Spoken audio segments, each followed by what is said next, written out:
I used to make visits up to Miami, Ohio. My best friend in high school actually played basketball for them. Okay. So he would give me some free shoes every now and then. Right. From his stash. But, yeah, I became very familiar with Miami then. But here comes our captain's team. They're now known as the Red Hawks, and they're famous alumni. Big Ben Roethlisberger was a quarterback coach. JC? Aaron Persigan was our coach. Yeah. Played there.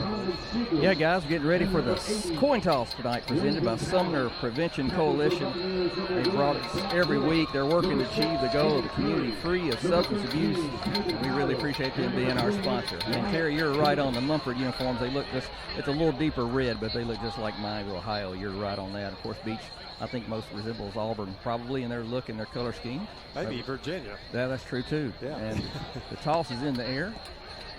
And we have tails, so I believe that Munford has lost the toss.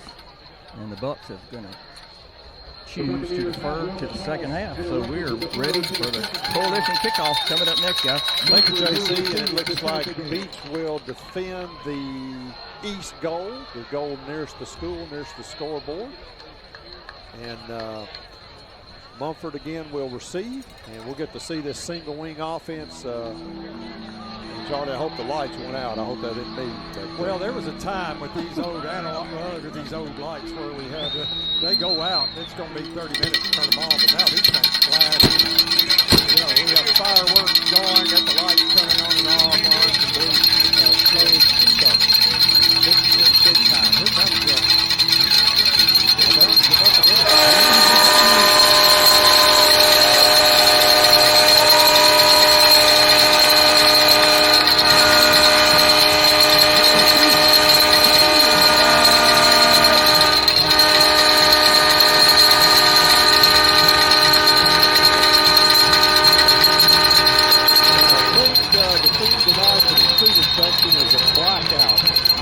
the whiteout last, now they switched over to a blackout. But my granddaughters were doing the fall machine, so they both had a fall machine in their hands. So now the cheerleaders are here tonight. Are they here? I think it's the dance team. Okay, dance team. Okay, it is the dance team. Hey guys, quick High Point orthopedic update for you. Jack Keats is starting today. Thank you, JC. And he just committed to Northwestern University up in Evanston, Illinois, which is right outside Chicago, Charlie. Yes. Great school. Far. Great school. Absolutely great school. There he'll be playing in the Big Ten. He was committed to Penn State. And, boy, we got a video presentation on the board. It was Mr. Kyle Edwards. It's unbelievable, folks.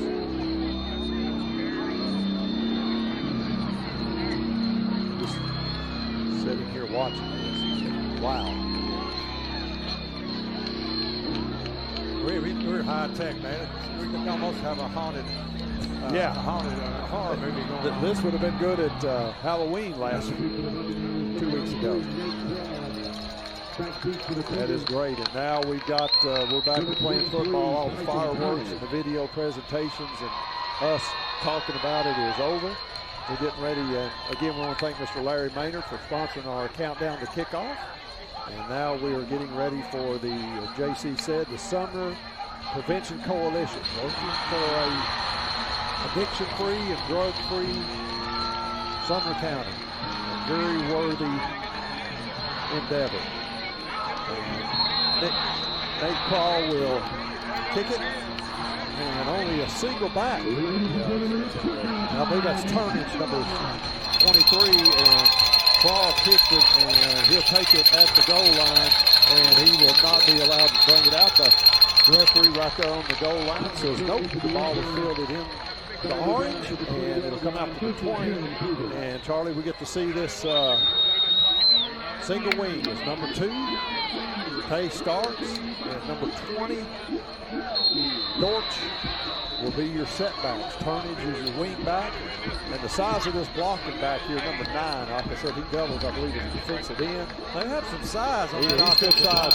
He's a good size young man. 71. He's a big old boy on right tackle. So they're going unbalanced to the right, and now they shift unbalanced to the left. I noticed they do a lot of this. So they get set and they kick it, and I believe that is Starks. And he runs straight into a wall of Navy shirts, and he gets about a yard.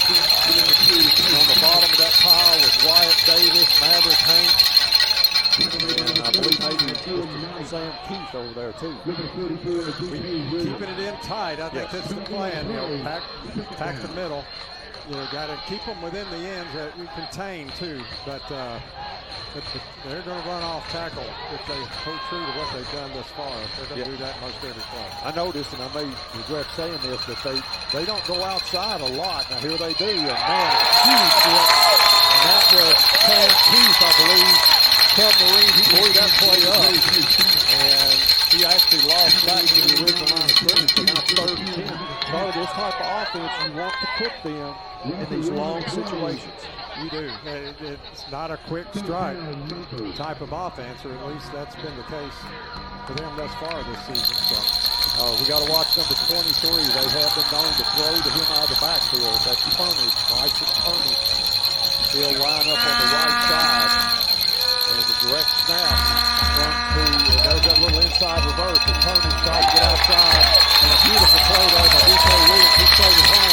That's just what we were talking about. A lot of times they do that little counter. I guess you call it inside reverse to Turnage. And Beech passed the test for the first period. Yeah, you've got to be able to read the defense too, because they can keep it, they can hand it off.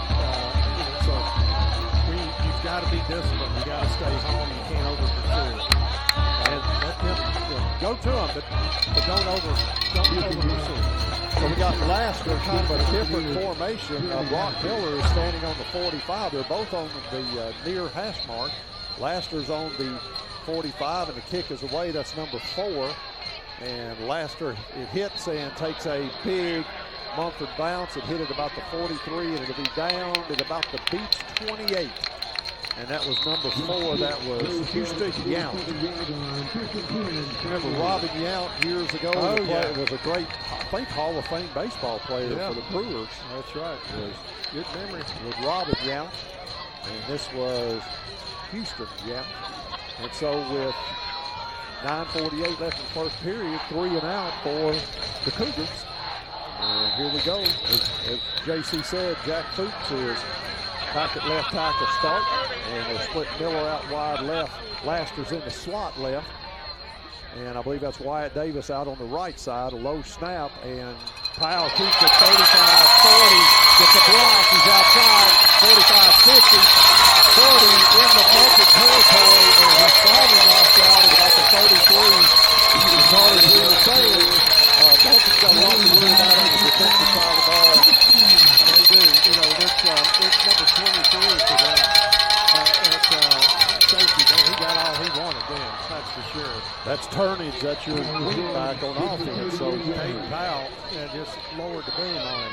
Charlie, you're dead right. That's a brave man right there. Kaden Powell made him pay for getting him out of bounds right there. He was looking out his ear hole when he got up, man. That is a business decision. 31-yard line, 1st and 10, one play. And now Caden Campbell is moved to the right side as the H-back. Powell gives it to Swafford in the middle, and Swafford is moving the pile. He gets a couple, and he's thrown back.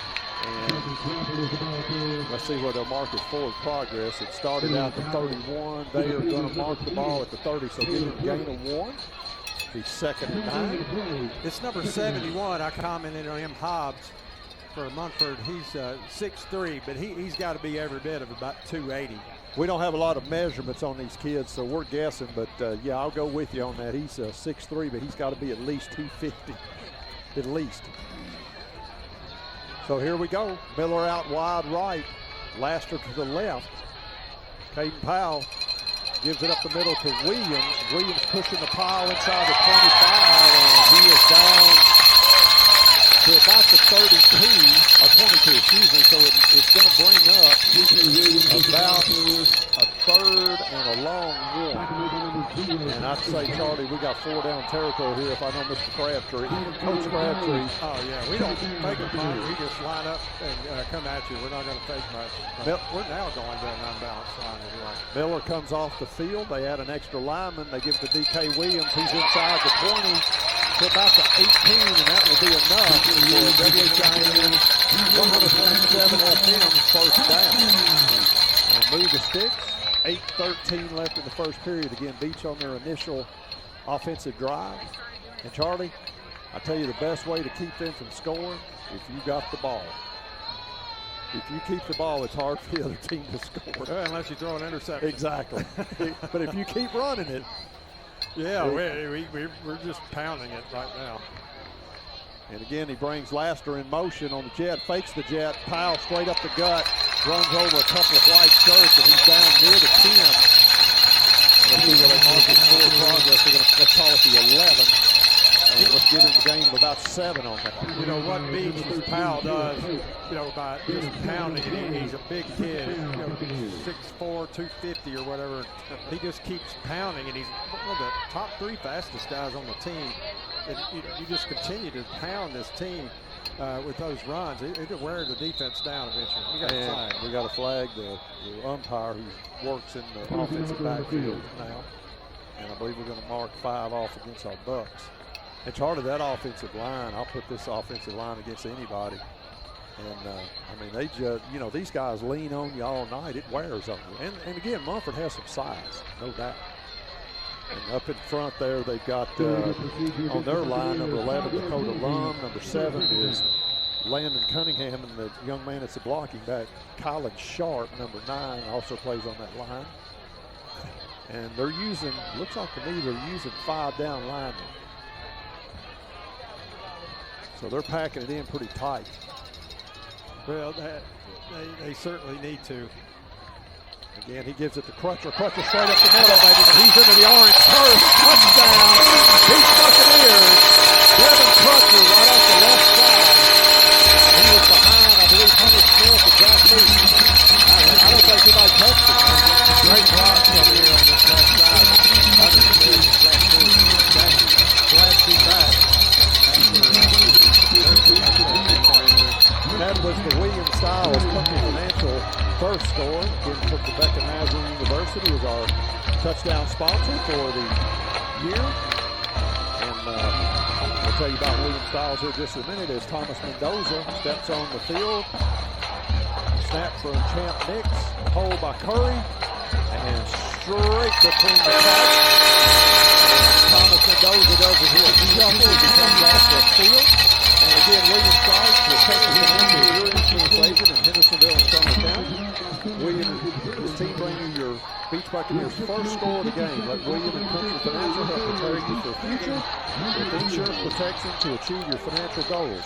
William Styles is proud to sponsor Sumner County High School sports on WHIN 100.7 FM, WHINradio.com. JC, down to you real quick. That looked like the parting of the Red Sea at Crutcher.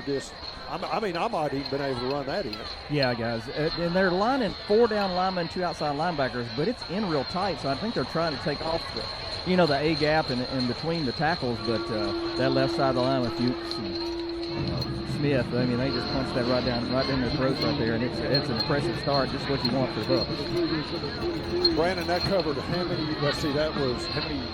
Of course, it covered. I think we started on what, the 23? Yeah, it was 6 plays, 72 yards.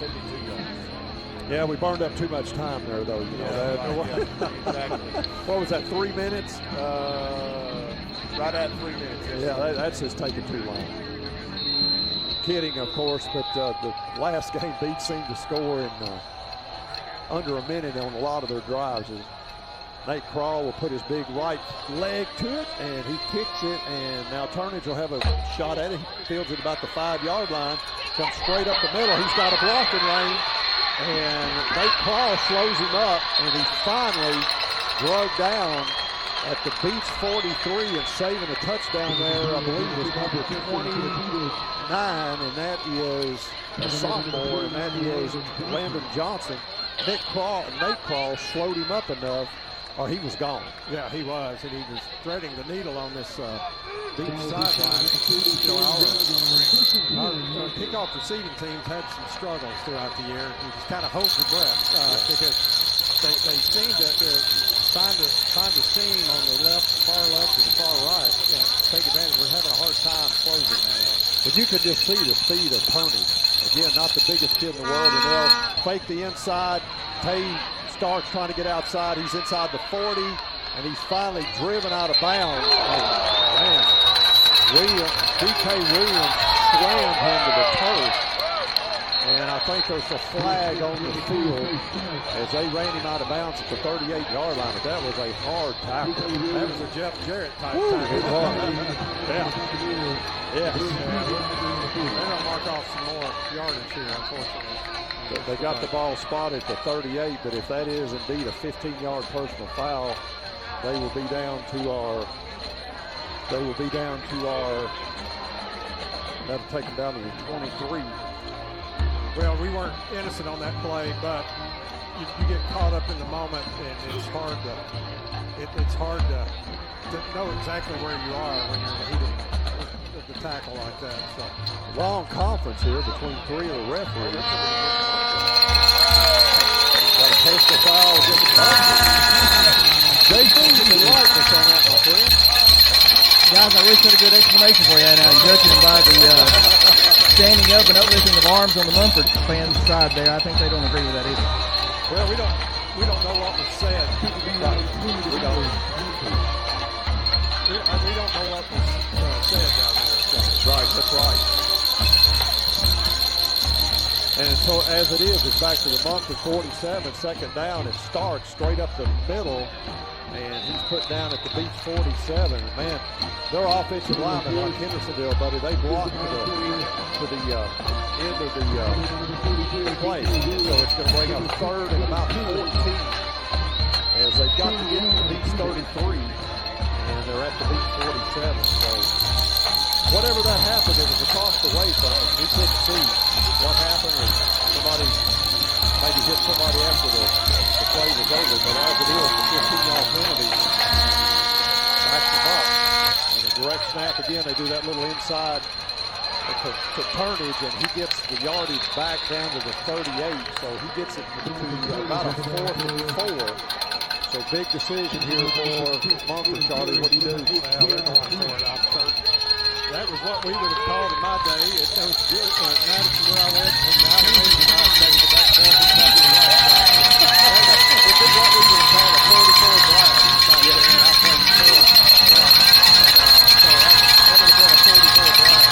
We got a little clarification. Looks like a kid that was not in the game over on the Munford bench pushed DK Williams. And he was not a player in the game, so that's what produced the personal foul. Again, starts to keep it straight up the middle. He's got the first down and more. He's inside the 30, and Brock Miller saves a touchdown as they finally get him down about the 21-yard line. And Charlie, this kid is for real. Only a sophomore. Yeah, you can see why he's already a candidate for Mr. Football. One of our DBs there got trucked. Yeah. he got flat out ran over. Again, here's Starks again. He's down inside the 15 to about the 14. He picked up almost 6 yards. And he has carried the ball this year 157 times. So he's averaging about 15.5, 16 carries a game. So he's a big part of their offense. And it's 2nd and 3 now. So despite the 15-yard penalty, Munford's in business. They give it to Turnage. Turnage on that little inside reverse, and he is hit down, finally knocked down by Wyatt Davis, but he's down to about the 3-yard line. Now it's going to be 1st and goal. And Beech is sending in to do the beat here. They've got 3 guys off the offensive line coming in. Edwards And the tight end. yeah, Park. And I think they have some meat on that offensive line. And I think we're getting pushed a little bit. So I think we're going to put a little more size on that line. So Beech is calling timeout with 3:59. Let's get a quick word from the sponsor. We'll be right back with more Beech Buccaneer Football, WHI Radio. Yeah, let's do it quick. This game is going to go quick. 17 minutes and we're almost done with the first quarter.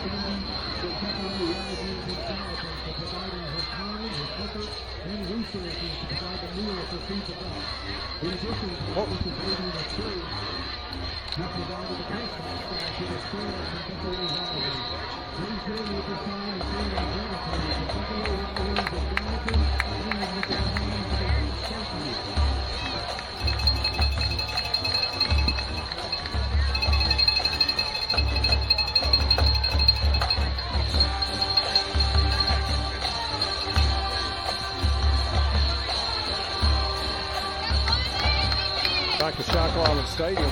Reset real quick. 3:59 left in the first period. The Bucks up 7-0. But Munford threatens now with a 1st and goal on the Beech 3-yard line. And the direct snap, let's see if it goes to, again, that starts, and he is into the end zone. And so with the extra point, they can tie the game up. A lot of line up here getting untangled. And so with 3:56 left, this will be Yount, and he will try the extra point. So Charlie, that personal foul, thought for a minute there that really put him in back, but on the 4th and 4, they were able to convert. I can't tell what they're doing here. Yeah, they did the swing and gate, and Turns runs it in for the 2-point conversion.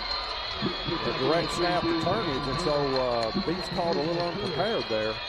Well, we're going to have to maybe do the same because they're probably not going to pick the PAT tonight. So we're going to have to push it in on the 2-point conversion tonight to match up. So Munford goes up by 1 on the score of 8-7. Yeah, the kicker was back there with the tee like he was lining up, and they just direct snapped it to Turnage. And number 23, he is quick.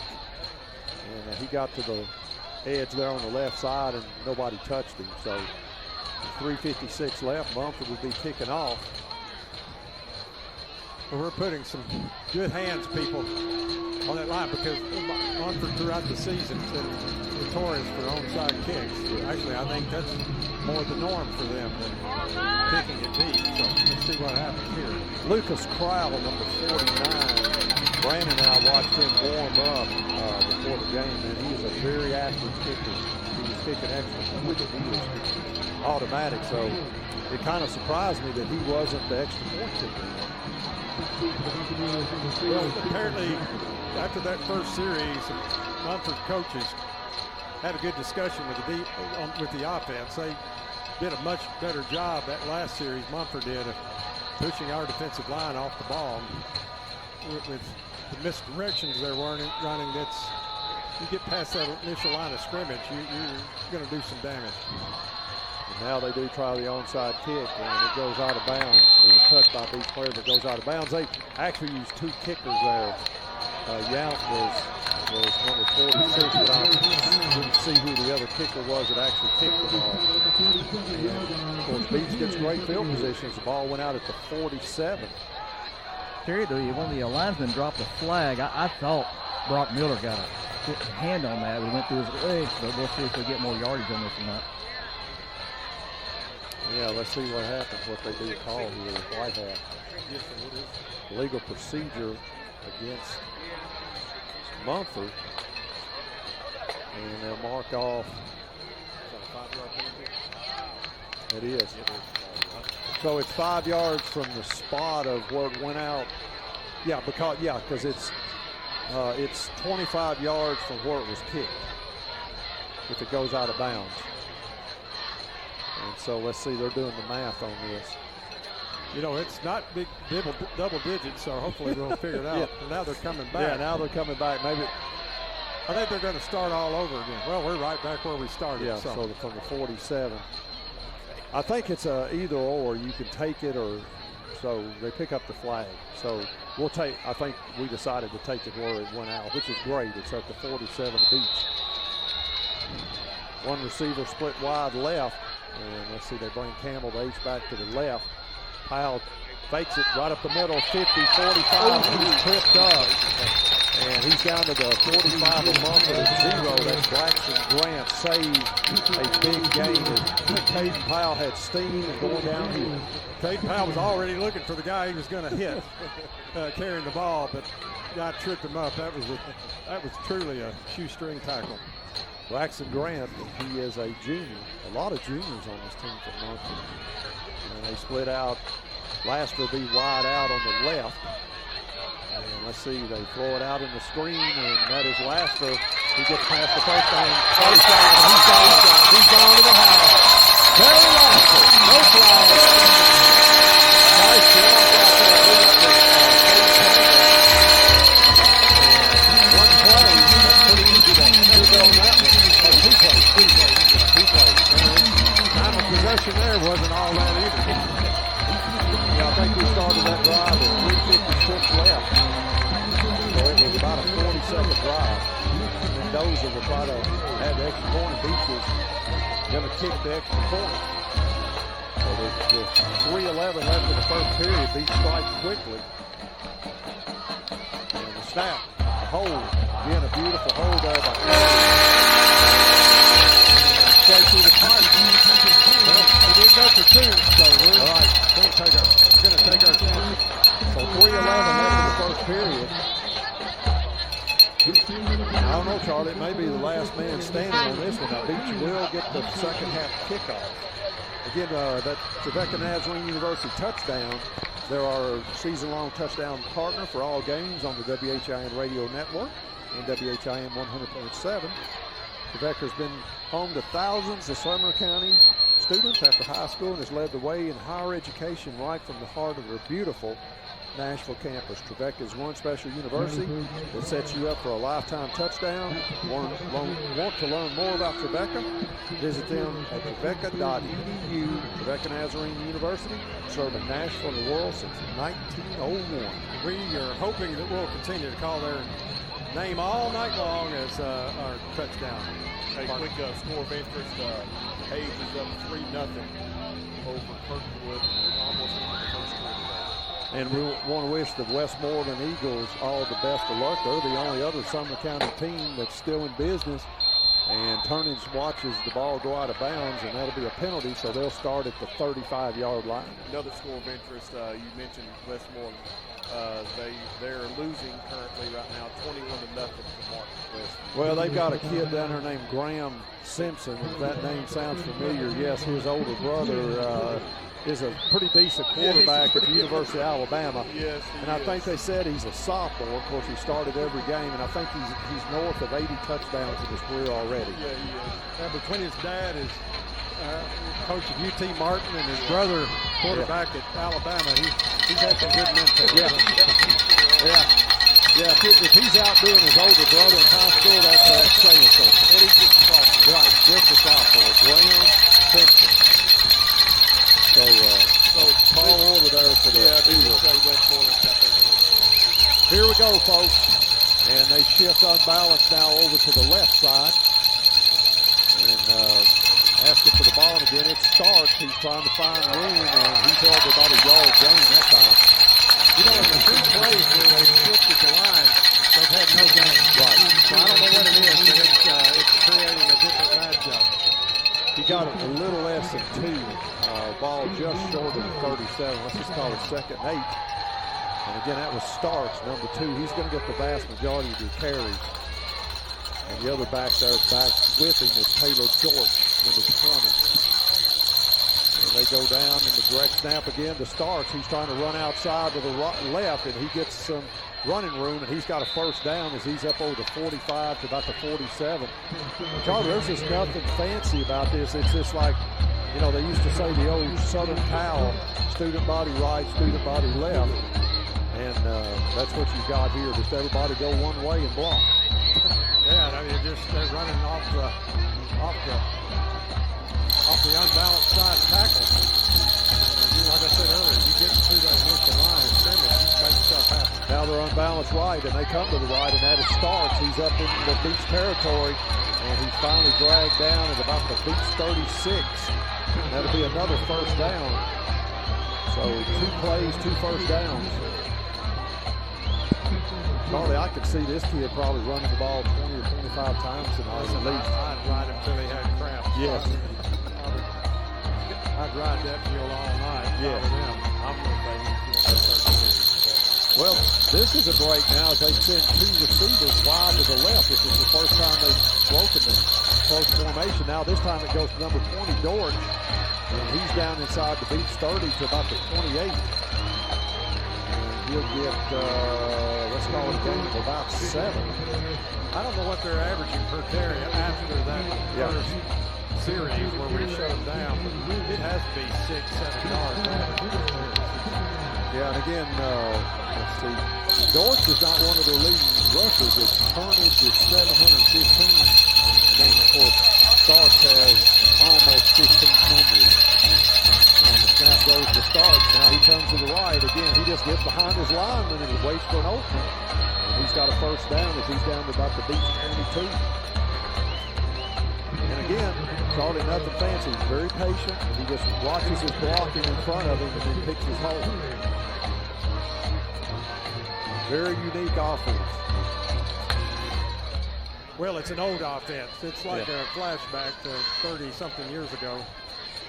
More than that for me, but it's you don't see a lot of teams run it now, but at one time, half the teams in Middle Tennessee ran it. Stark throws it out in the flat, and I tell you what, J.R. French, man, he almost had a pick 6 there.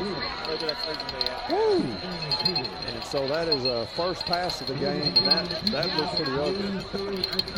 And now they'll go 2nd and 10 against the 22. We got 3 seconds left in the first period. Beech up 14-8, but Munford driving. You know, someone texted up, hey, Munford not holding? And, you know, I don't know, could be, but they're doing a really good job of keeping those elbows in. Oh, ball's on the ground, ball's on the ground. Blue shirts on it. And let's see who's got it. And Sam Peach, the sophomore, comes up with it, a high snap. And that was I believe they were trying to use the number 3, that is Trey Bell. And you know, Carly, they were doing so well doing what they were doing to Starks, and then they caught a pass, and then they put a new man in the game, and they snapped it over his head. And Beech catches a break there. Sam Keith with Johnny on the spot. Terry, I would ask on top of that break, there's the right tackle and right guard moved a hair early right there. It could have been a dead ball 5 yards, so the Bucks caught a break right there. The referee could catch that. So 18 seconds left in the first period. Miller splits out wide left. Laster's in the slot left. Now he moves Kaden Campbell, his H-back, to the left. And let's see, he's going to throw it across the middle. He's got Brock Miller, and a nice slant play there. Gains about 5. That may do the first quarter as Miller is up to the 32. So we'll call that a gain of 5. We won't get another playoff this first quarter. I think that's what we got, and you're correct. And at the end of 1, we're going to take a break. Beech leading by 4. 14-8. We'll be right back with more Beech Buccaneer football on WHIN 100.7 FM. Yeah, give me a couple there, Seth.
Back at Shackle Island Stadium, second quarter just getting underway. A shout out to our good friend Mitch Abrams. Is a coach and a good play at the middle. That's Crutcher. Faked me out. I thought he gave the jet to Laster, and most of the guys in white shirts did too. It was a Swafford. Swafford had a number 4 hole there. Big London Parks. Grady Edwards on this right side created a heck of a hole for Crutcher. I really thought Laster had it on the jet sweep, and they did too. So right up the gut, Swafford gets a first down up to the 40-yard line. Again, Beech up 14-8 over the Munford Cougars out of Region 8. Updated score, Greg was telling us, Page up 10-0 against Kirkwood, the Cobras. And they give it up the middle, and that is D.K. Williams, and he gets about 3. That was hard-earned yards. Yes, it was. It was. Side by D.K. Williams. Let's see, it's going to bring up a 2nd and 7. Again, the Kirkwood Cobras. That's only the second team I've heard named that. Of course, Whites Creek, Charlie, he had a really good year this year. They're the Cobras. And let's see, this is Williams again. That's some tough sledding. He gets a yard maybe. And they're still pushing the pile. Holding the line tight. Yeah, they're still pushing the pile. It looks like a rugby scrum as he ends up getting about 3 yards after all of that. A lot of energy being expended there. Well, he earned the last those 3 all on his own. Because he had about 8 white shirts piled on top of him. He's got those strong legs. He had some leverage. He's coming out now, though. Williams will be out, and again, it's great to have Shelton Swafford back. And Crutcher was had the touchdown a while ago, and you know, you've got 3 good running backs like that. You can keep them fresh. And now Swafford back in. 2 receivers split wide right. Powell will work out of the shotgun, fakes it, and now he's going out to the right side. He's into, oh God, he just absolutely destroyed a Munford. Well, I'm surprised that kid got up. His head, he's shaking his helmet, man. He took a shot in his neck. Wow. That was dangerous. It was close to offensive targeting. Wow. Man. Kids, young kids, like Junior Bucks and Coach Abrams and Brandon, Coach, don't use your head, son, for a tackle. There's a reason why. Wow. He's thinking about it at the yeah, moment. he is lucky that didn't hurt him, as that's a first down at the 49. As Laster comes in motion, they give it to the Jets, can sweep on the short side of the field. And he gets down to about the 46-yard line. That's one of those plays, Charlie, you see, and you just hold your breath when they get up. Because, man, that's a 250-pound quarterback coming downhill. And that young man probably weighs, they list him at 170 maybe. That's the max, that's for sure. And it's going to be 2nd down at about 7. Again, the ball on the Beech side of the field on the right hash. You know, Kaden Powell runs with such aggressiveness, but he's like the nicest kid you ever meet. He's such a fine young man. Until he's running at you. As Swafford finds a hole to the man, he almost broke that, but it ended up being about a 3-yard gain. And he's down to the 42 of Munford, and it's going to bring up 3rd and 3. JC, you had a ringside seat for that hit that Powell put on one of the Munford defenders. Yeah, I would assume pretty soon word's going to feed back or across the defense when you're 1-on-1 with 13. You know, you better be real careful. Go for his feet. Yeah, just the duck in the head is not the way to go. Man.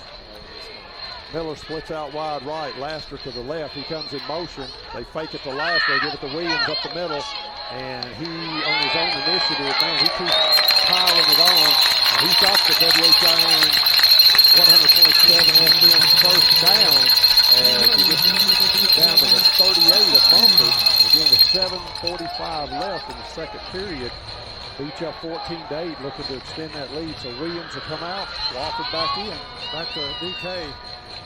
He just keeps those legs churning. I mean, he's not going down with the first hit or the second hit. He's going to keep churning until enough guys pile on top of him. Real quick update, Kirkwood scored, so it's 10-7. Page over Kirkwood. And that game is down in Williamson County.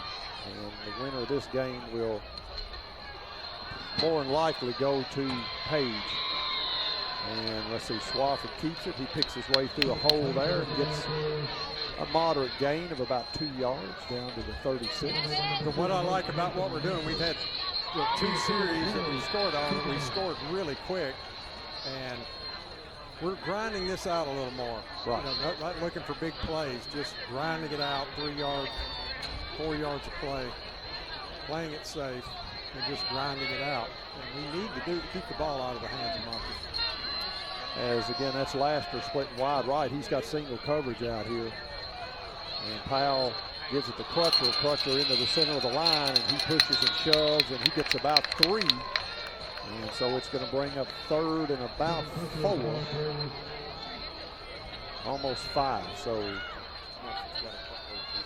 yeah, that was 0. That was Braxton Grant.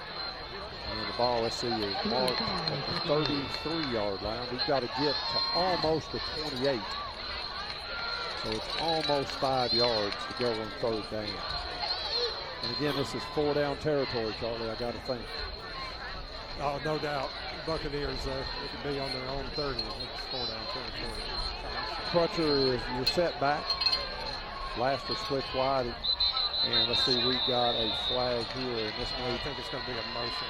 Yeah, it's going to be a longer 3rd down here, I think. It is illegal procedure Bucks, and so that'll back us up, and that'll put us into a 3rd and 10 situation. So that really is now kind of changes the dynamics on the play call here. You know, I'm expecting a pass play at any time, but well, they had the one screen they got out to Laster. Yeah. And he was able to do his magic. So let's see what we got. He'll split out wide left. He'll be picked up by number 3. That's Quay Bell. And 2 tight ends. And so they give it straight up the middle, and that is, I believe that's Crutcher. It is, and he's down to the 35. He gets only about 3 yards. Looked like he had an opening there for a second. Well, I thought he did closed too. Closed up quick. Yeah, actually, I think he may have skipped off the turf a little bit. It looked like he gained a couple of more than he did. And now it's 4th and about 7. And we're quickly getting down to the 5-minute mark of the 2nd period. Again, Beech will get the ball to begin the 3rd period. This play call taking a little while to come in. And Beech has used 1 timeout. Don't call a timeout with 3 seconds left. Coach Crabtree just told the official here. So they're letting it burn. And so with 4:47, timeout on the field with the Bucks. We're going to take a quick break. We'll be right back with more Beech Buccaneer football on WHINradio.com. Just give me one. Just give me one, Seth, please. Thank you, sir.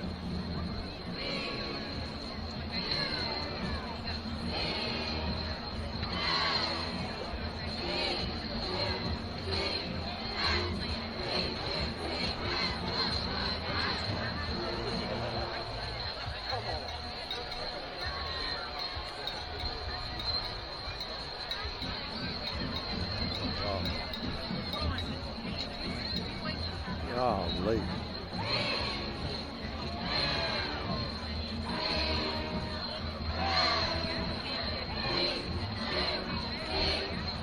Back at Shackle Island Stadium, a couple of score updates. The Page Patriots on top of the Kirkwood Cobras by a score of 10-7 now. That game down at Williamson County Page. And then Westmoreland, our friend Jeff Combs over there broadcasting that game on WHINradio.com. They ran up against Graham Simpson in the Westview, I believe Chargers, excuse me.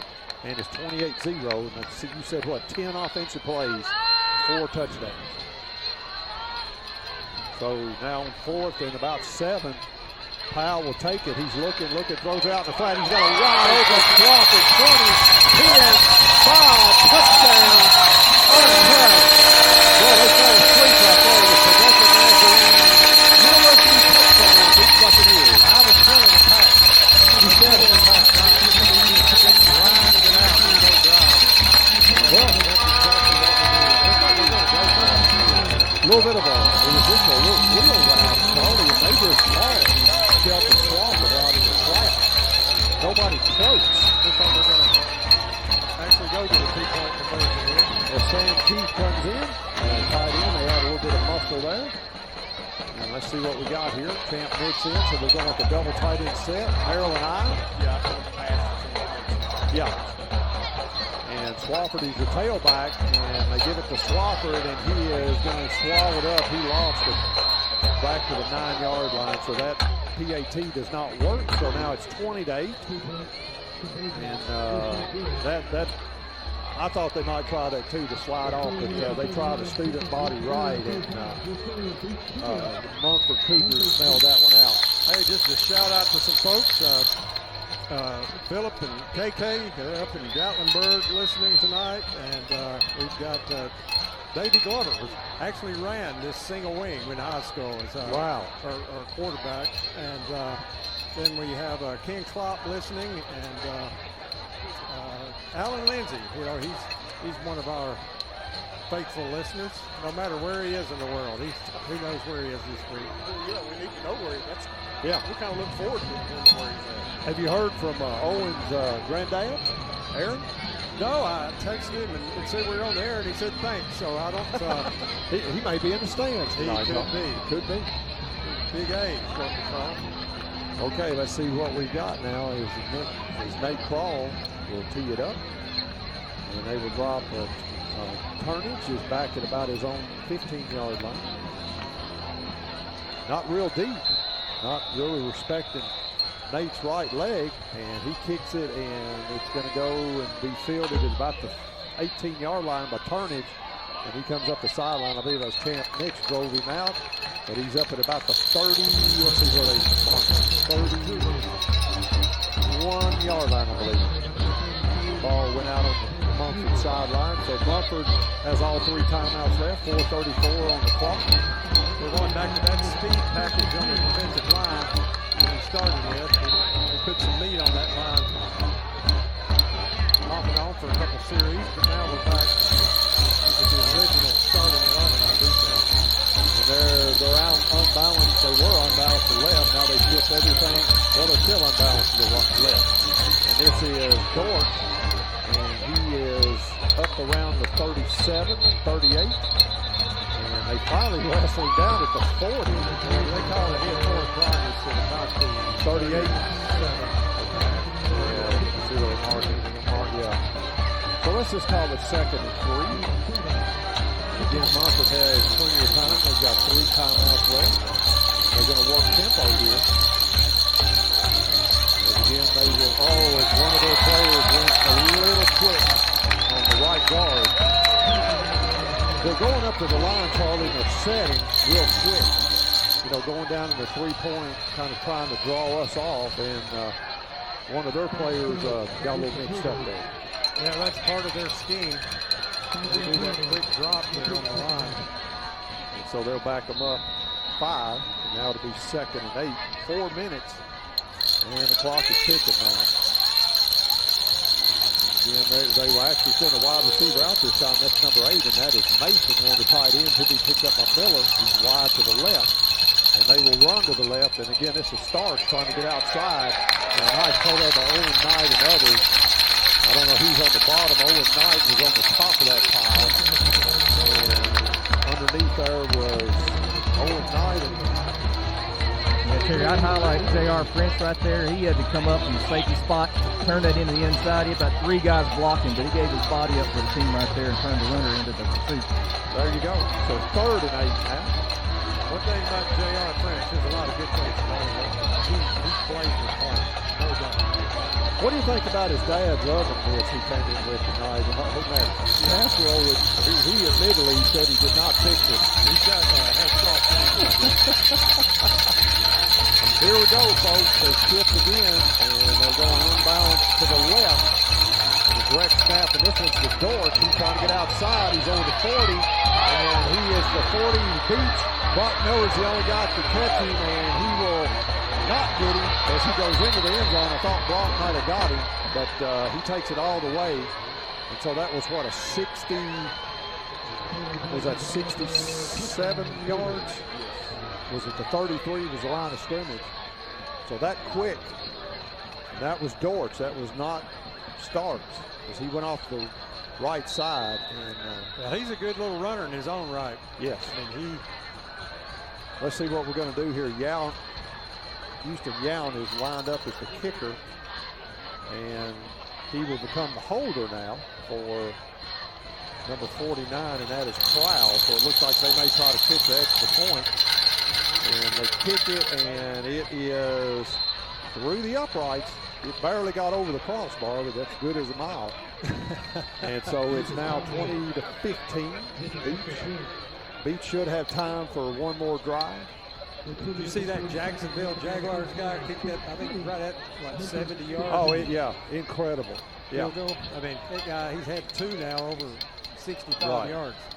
I remember when Tom Dempsey, you know, the guy with the club foot with the Saints kicked one at 63 yards, and that was what, 1972, and people were saying, oh, that'll never be broken. Now you've had about 4 or 5 guys break that. Well, you know, they rub down these footballs and everything else now to kick. So it's a little different animal. I mean, who knows what he could have done back then. But anyway, you think about, 70-yard field goal. I mean, it's just incredible. Yeah, that is crazy. That'd be, like you said, setting it on the 40-yard. It'd be like right here, this young man is teeing it up on the 40-yard line and being able to kick that off the turf that far. Do you remember? I'm sorry, Terry. Go ahead. Back on that Dempsey 63-yarder, that's back when the goalpost was on the goal line, so he kicked it from his own 38, which is crazy in itself. Oh, yeah. Yeah. I forgot about that. Yeah. And players, continuously in the game run into the goalpost. Yeah. The post was actually set back, and they're going to try an onside kick as it comes to the right side of Beech's formation. Brock Miller scoops it up. He looks like a shortstop there, He did. I don't know if he plays baseball, but he did a pretty good job of fielding that one. And that Beech again in business with a short field. They'll place it at the 48. This game has gone quickly. I mean, we've been playing a little less, right at 50 minutes. Only 2:38 now in this first half. And knock on wood, I hope I haven't jinxed this, but we have not had a major penalty in this half. And I shouldn't have said that, I'm sure. We've had a couple of procedure penalties, and that's about it if I remember right. As Campbell, the H-back, will move to the right side of the formation. Now they move it back to the left. Well, we have 5 seconds to get the play off now. And let's see, this is Powell up the middle, and he is going to get about a yard. And that play was jumbled up. I think Beech was having trouble getting in the right position there. And let's just call that no gain. I don't think it's 4th down. Somebody over there. There we go. There we go. Yeah, no doubt some confusion there. And so now we'll reset. Beech, again, we'll look at 2nd 10. We're coming up on 2:10 left in the first half. Again, Beech up 20-15. Beech will get they won the coin toss. They decided to defer. And so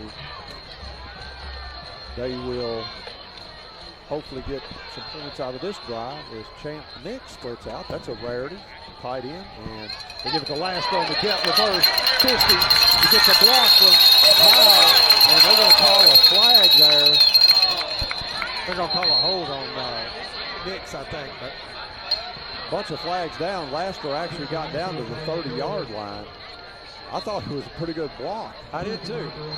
This may be one of these plays that when you back it up, they'll repeat 2nd down, and he actually ended up getting about 4 yards by the time you minus out the 10 yards. They threw the flag at the 38, so it'll come back. They'll march it back to the 48, and Beech will replay 2nd down, but it actually got them about 4 yards. But we were looking at about a 20-yard gain. Yes. Instead. Yeah, it was. Yeah, he was down at the 30, down at the 38-yard line. And Powell gets the play from Coach Crabtree. We're at 1.5 minutes left. Beech still has 1 timeout left. 2 receivers split wide left. Laster comes in motion. They fake the jet to Laster. Swafford trying to get outside. And he is down to about the 45-yard line, a gain of about 3. He got tripped up, thought he was going to get a lot more out of that run, and it is now going to be 3rd and 3. Sure is good to see Shelton back on the field. It was a time back in Cookville at the Upperman game where we didn't know if we'd see him again on the field this season. So he's worked hard and rehabbed and gotten himself well, and able to play some last week and major contributor this week. And they give it to Williams. Williams off the left side. He gets hit, maybe gets a yard. And let's see what we're going to have here. It'll be 4th down. And let's see if Beech will take the timeout.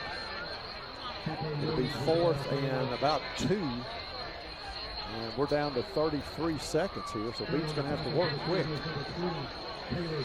They've got 1 timeout left, Charlie, if they would choose to use it. Yeah, Munford is going to take all 3 of theirs into the locker room with them. Yeah. I'm not sure if Beech is just trying to burn up the clock. Not leave anything left if they don't get it. So we're down at 10 seconds now. I think we're going to take a shot at the end zone. And I see Powell roll out to his right, rolling out to his right. He's throwing. He's got Miller. Oh, no. And he caught it. He caught it. He's down at the half-yard line. And the clock. Yeah, he caught the ball. He hit him. He went up in the air, and he re-caught it. But is there any time left? Or is it halftime? The clock is showing 0. What a play. I mean, he's on the half-yard line. I think they're saying that's the half. Yep, that's halftime, guys. Wow. He just could not get to the end zone. They tackled him in the ball. He was down, JC, what, about the 1-yard line? Yep, marking down just short. I was on the opposite end, so I didn't get to see where he landed, but back judge was right on the spot, so I would say he probably got that right. Coach Crabtree pleading his case that there was still a little bit of time left, but they could not get the time out. And so at the half, we're going to take the halftime show coming up. Brandon and JC and David. And at halftime, your Beech Buccaneers are up 20-15. We'll be right back with more Beech Buccaneer football on WHIN radio.com and WHIN FM 100.7. We'll be right back.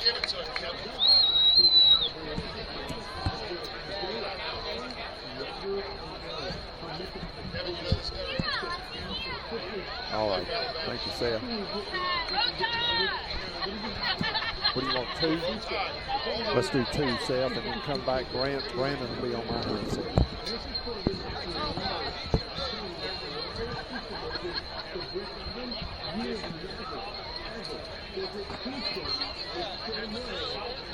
You got me, Seth. All right. Okay, buddy.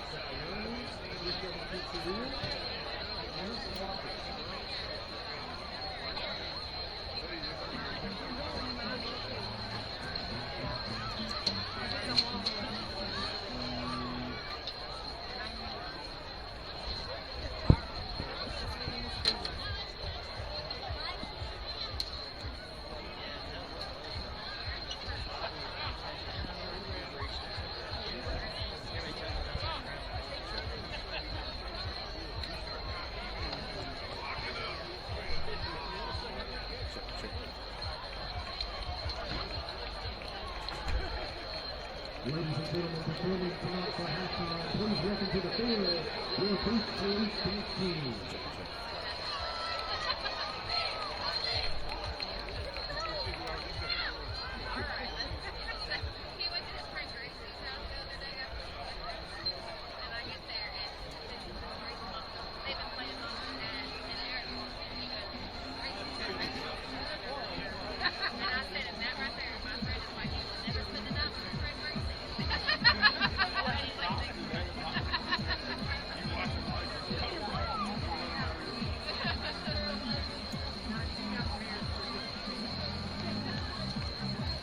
Welcome to halftime show. Halftime score is 20-15. Beech Buccaneers over the Munford Cougars. This is Brandon Shanks. I got David Cuffin with me, and JC Swafford's on his way up here. So real quick first half, David. Yes, lots of running the ball. I'm kind of impressed. I'm not old enough to see that kind of offense. No. My dad is listening. Big league, he's listening. I lied when I say that. Yeah, sure. Quick half. Yeah, real quick half. We'll go over some stats real fast, and we'll beat your stats. We got rushing yards. Kaden Powell's got 5 carries for 61 yards. BK Williams has got 6 carries for 3 yards. Devin Crutcher's got 3 carries for 17 yards, and he's got the 1 rushing touchdown. Shelton's got 6 carries for 15 yards, and Lassiter's got 1 carry for 3 yards, and every one of those yards were hard-earned runs. You know, both teams are tackling well. Both teams are playing extremely well. So, as far as passing, Kaden Powell is 4 of 4 for 128 yards and 2 touchdowns. And receiving yards, Brock Miller almost had a touchdown there to end the half, but he's got 2 catches for 48 yards. Excuse me. Yeah, Jeremy Lassiter's got 1 catch for 45 yards and a touchdown. Shelton's got 1 catch for 35 yards and a touchdown. So it's just been one of those halves, and so. On defense, there's a bunch of players that's got a lot of three tackles. D.K. Williams has got 3 tackles. Aiden Curry's got 3 tackles. Sam Keith has got 3 tackles. J.R.'s got 2. Wyatt Davis has got 1. And River Bader's got 1. So, but that's pretty much. Thomas Mendoza has hit most of the extra points. We went for 2 because Munford went for 2, but we were unsuccessful on that 2-point conversion. So, you know, the plan obviously what you want to do right there is score and you get the ball to start the second half. yeah. So Crabtree waited there to kind of run that last play on first down and just a yard too short. But ideally that would have been perfect, but now, like I said, that ball first, a little more pressure on score first time we got ball second half. Yeah, for sure. And so all those stats, we've got 21 carries for 119 yards, with 4 catches for 128, and very low penalties for Beech. We've only got 3 penalties for a total of 15 yards. Third down conversion, we have 3 of 6 on third down, and then we are 2 for 2 for fourth down, which is always good. For Munford, I don't have the individual stats for Munford, but Munford's got, in this typical Munford football, if you have not paid attention or listened or anything, but we've got, they've got 19 carries for 171 yards, and they've only thrown the ball 1 time, and we kind of saw why they only throw it 1 time. They're not a very good throwing team, and they only have 1 penalty for 15 yards. So, David, go over the scoring drives with us if you don't mind, and tell us how we got here to 20 to 15. Well, just start with first down. Like I said, close to accurate on first down. First down. Munford has 2. Munford fumbled the ball.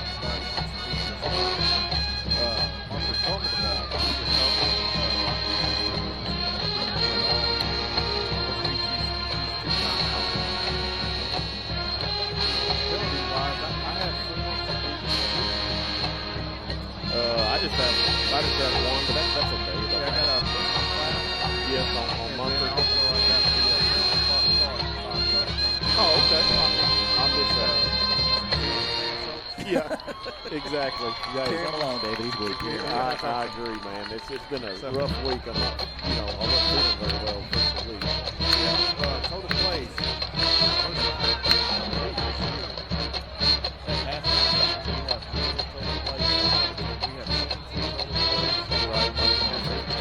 Wow.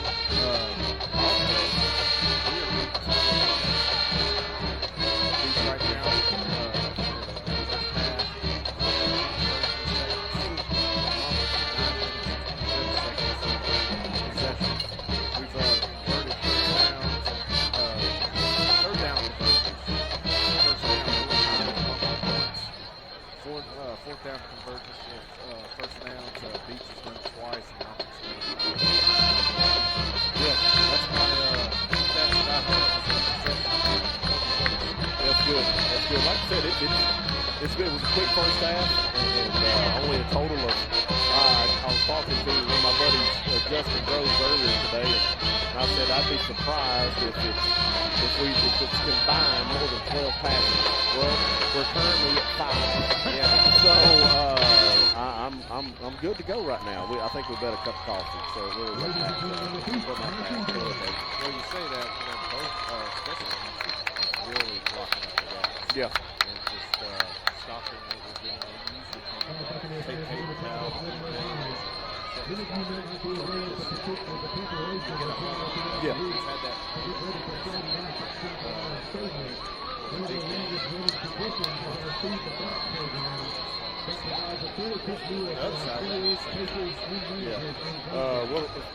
Score of interest here.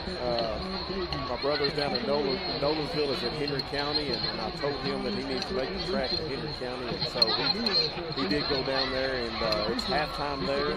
It's 10-7 Nolensville over Henry County. Did you remember that catfish place that we love so much? Buddy, how could you forget that catfish place? And then on top of that, I told him today, we were playing golf today, and I told him not only was top of that catfish place, but we got to the press box and they had more catfish and hush puppies, and I think was it strawberry shortcake? Probably. Oh my gosh, man, they ruined us down there. So Jesse, I wasn't.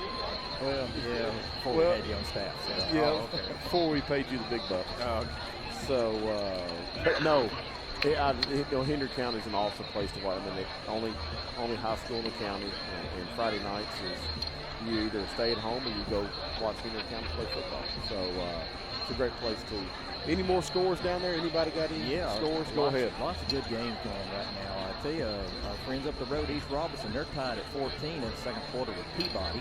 Okay, at Memphis. That's a little, they're on the road. So, it shows East Robinson home, but I think it's probably wrong. Yeah. What did I see? Other score of interest. Page is up 17-7 now. Okay. Over Kirkwood. And I'm sorry. Westmoreland, I think y'all heard us talk about.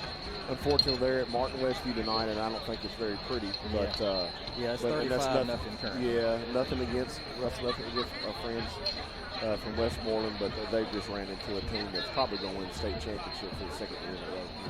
And that is 3A? What classification? I think they are 3A, yes, sir. Our friends at Antioch, they're down at Collierville. It's 10-6 in the second quarter, so good showing for Antioch. Of course, Antioch's 10-1. They got a little better record in Collierville, but obviously a little tougher region, I think. So, Hey, boys, let's look at this. Yes. So okay. All right. Throw them back up to that. That's a knockdown drag out for sure. Oh my gosh, yeah. And we experienced the Upperman Bees back in week 4 or 5. I forgot what it was, but it was unbelievable. Yeah, it was unbelievable. And that's an Alcoa team that's won 11 in a row. 11 state championships, I believe. Is that in a row? Is that right? Or if it's not, it's like 10 out of 11. Or maybe they're going for number 11. 7 in a row, maybe. Okay. But it's unreal. I'll tell you that. But and that's a team that Beech. They pretty much handled it. Especially in the second half. We started running downhill on them. Second half, so that was 21-21, Upperman and Alcoa. Springfield's up 23-0 over Lexington, so they're off to a good start. That's at halftime in their game. Earl Combs hosting Crockett County, and that's 14-7. Okay. PC Firebirds. Yep. They covered page 17, Kirkwood 7. And big matchup.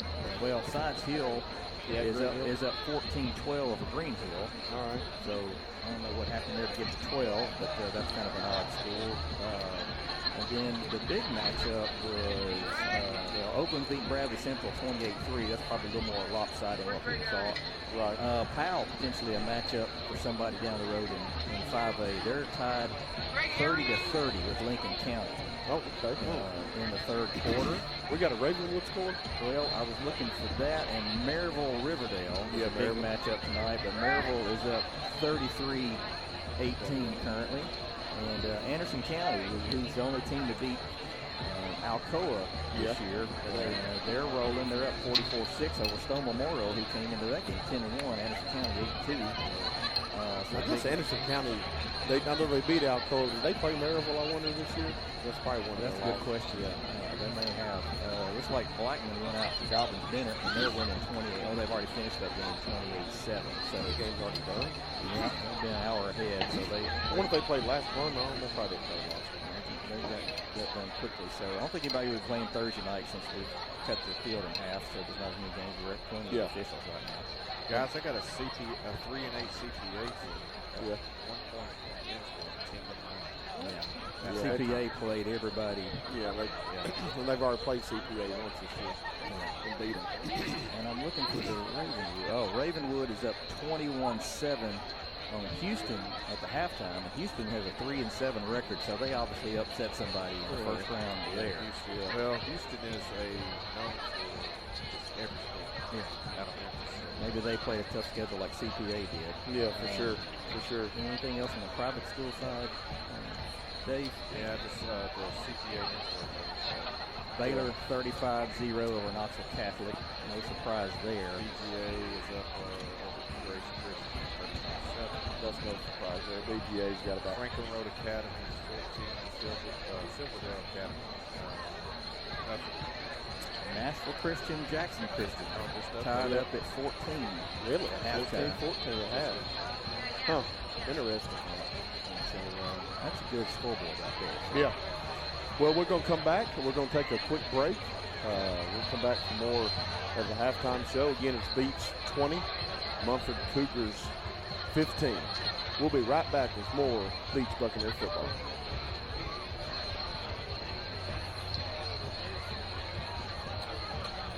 Just go ahead and give me 2 commercials.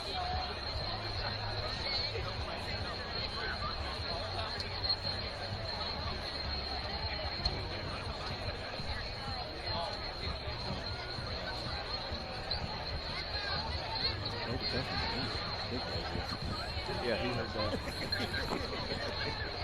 I'll probably get a text. I hope he got rid of that rash. He goes, hey, I better be careful here. Oh, boy.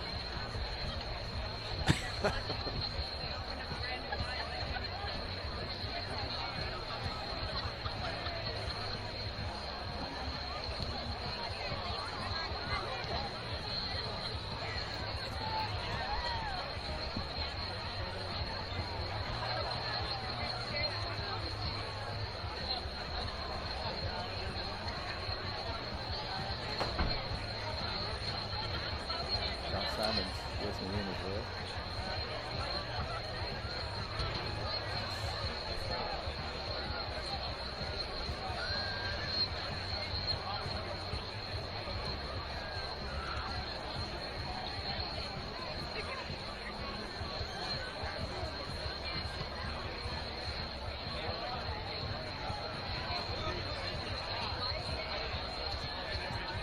Brandon, we go commercial.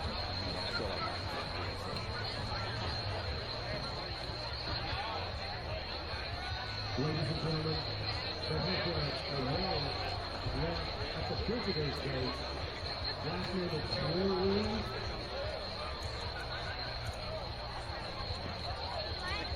They can pick that up at the concession stand. They'll pick that up again at the President's Gate. On the visitor side of the field near the baseball field. Again, last name is Square Room. Welcome back to the halftime show. Again, this is Brandon Shanks with David Cuffman and J.C. Swafford. Halftime, it's Beech Buccaneers 20, Munford Cougars 15. So, J.C., go ahead. I was going to give a shout out. We got lots of friends listening and warning us that our microphones are hot doing the commercials. That's the Sisk family, Josh Swafford, Josh Simon, Dave Cuffman. We're having some fun with that. So we appreciate that. We are. We'll try to be on our good behavior. Yeah, we need to be on that. you guys are the reason why y'all are Pizza card came into the concession stand and live. got a mascot. On 100.7. That's been turned into the concession. I think some of them are out of range for it, so they're going to keep it in there too. Well, they need to be in there. That's right. So, but no, we appreciate you guys so much for listening. Us 3 knuckleheads up here doing the halftime show. But There's an update here from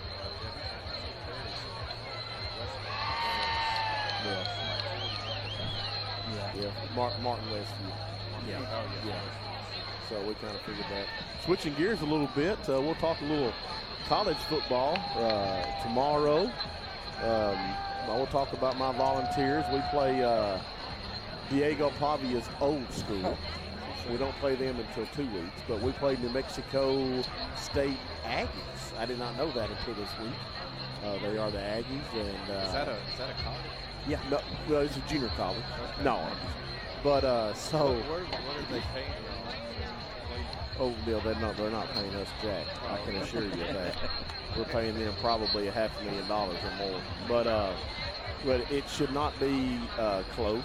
The kind of only exciting game about that game, we're wearing the smoky grays to salute the veterans, so that's good. Switching gears, David, your Florida Gators are going to Oxford, Mississippi to maybe play against the coach that will be coaching them next year. Yeah. Maybe. You may get on the bus with us. Oh, and just We head on back to the game. Yeah. So that game, if it's any, I think I saw the injury report for Florida. Yeah. I think there's almost 40 guys. it's going to be just as bad as it was last week. Do you think Florida should maybe roll out a couple of wheelbarrows of cash on their sideline? Just set them over there? Well, it's funny Yeah. you say that, but me and Brandon were talking earlier this week about that. It's like, at some point, NIL, these guys but the thing is how can you say Right. at some point it's got to get Yeah, Yeah. for sure. So that game more than likely is probably going to get out of hand tomorrow. And then Well, there is a score tonight, by the way, Brandon. Clemson's beating Louisville 10-9 at halftime. Which Interesting. A lot of people, Louisville trying to scrap their way into that college football playoff. So there's a lot of people outside the ACC rooting for Clemson on that. and then And Minnesota and Oregon are playing. They just got underway, Oh, okay. but there's no score in that. And then Diego Pavi and company play tomorrow on West End against the Kentucky. No. Vanderbilt's off. Oh, that's what I said. I was just trying to test to see if you really knew that. I was like, I'm You're- refereeing basketball. Oh, so you're- I'm not missing a Vandy game. Yeah, well, I was just making sure you're on your toes. Oh, so yes, I did not know that until right now. Vanderbilt is off tomorrow, and so Vanderbilt will play Kentucky Wildcats next week, and then they will be going to Tennessee. Potential, more than likely, college football playoff berth online for Vanderbilt for that game, which could be extremely exciting, and we have people coming through the back door here. So that could be an interesting game, I think. What do y'all think between Oklahoma and Alabama tomorrow? Well, I think Alabama. no, you know I can't say that. I can't. That's not in my vocabulary. But I think Alabama. I can't say. I just don't know what it's saying. Well, sooner than sooner. But Oklahoma does have a good defense. But I just think being at Alabama, I think they will eventually come out victorious. That would So help the Vanderbilt Commodores. it would. And also, too, if Georgia was able to handle Texas, but that's going to be a battle, too, tomorrow night. Well, yeah. If you're not, you could watch at 2:30. You could watch Oklahoma and Alabama, and then at 6:30 is Texas at Georgia. So that's two pretty good SEC teams. Of course, we're a little bit of SEC bias here, but anyway. Well, we're gonna. That was the halftime show. Go ahead. Brandon, Yes, big sir. announcement. You just showed it on YouTube TV and finally has ESPN and ABC back. Yeah, back. And Disney, whatever you want. Whatever you want. So go ahead, Terry. Quick announcement, guys. We've had some text in. If you're listening to WHINradio.com, the internet stream, if you're listening on the Beech page of WHIN's website, that's why you're not hearing the commercials. You're hearing our mics if you'll go to the WHIN website and go to the listen live feed, you will actually get what we're doing on the radio. Yeah, and that's why the commercials are not showing up on our internet stream. So I know we had a few folks out of state saying, we're not hearing the commercials. That's why. Yeah, Go to the live portion. It'll be on the homepage of WHIN, or obviously you can listen to it on the regular radio. But that's what you have to do to get through the regular broadcast. Thank you for that update, Terry. Again, it's thank you for listening to the halftime show. Again, it's Beech 20, Munford Cougars 15. We'll be right back with more Beech Buccaneer football. give us two commercials.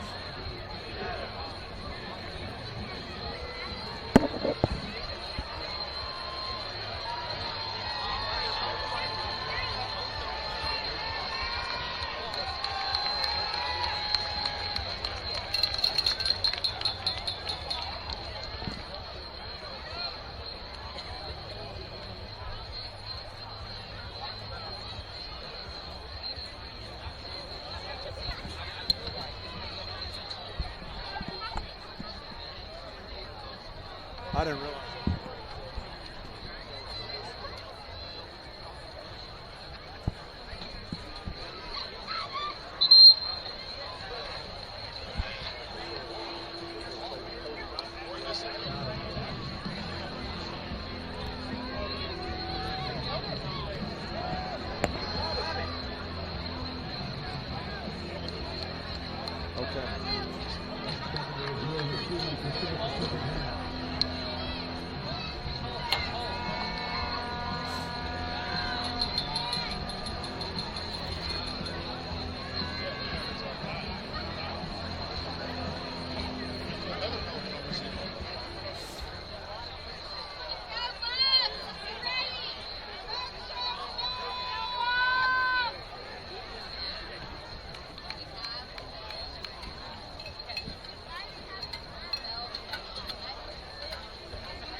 Back at Chaco Island Stadium, Terry Utley along with Charlie Haygood. We're getting ready for the third quarter kickoff, and it is a onside kick, and Munford has it.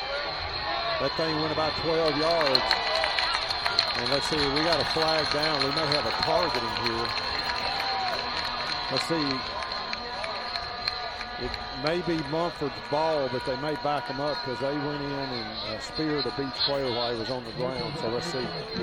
It'll be after the play. Terry, I think they touched it before 10 yards. Is that what it is? Yeah, I saw a late hit there. Okay, that.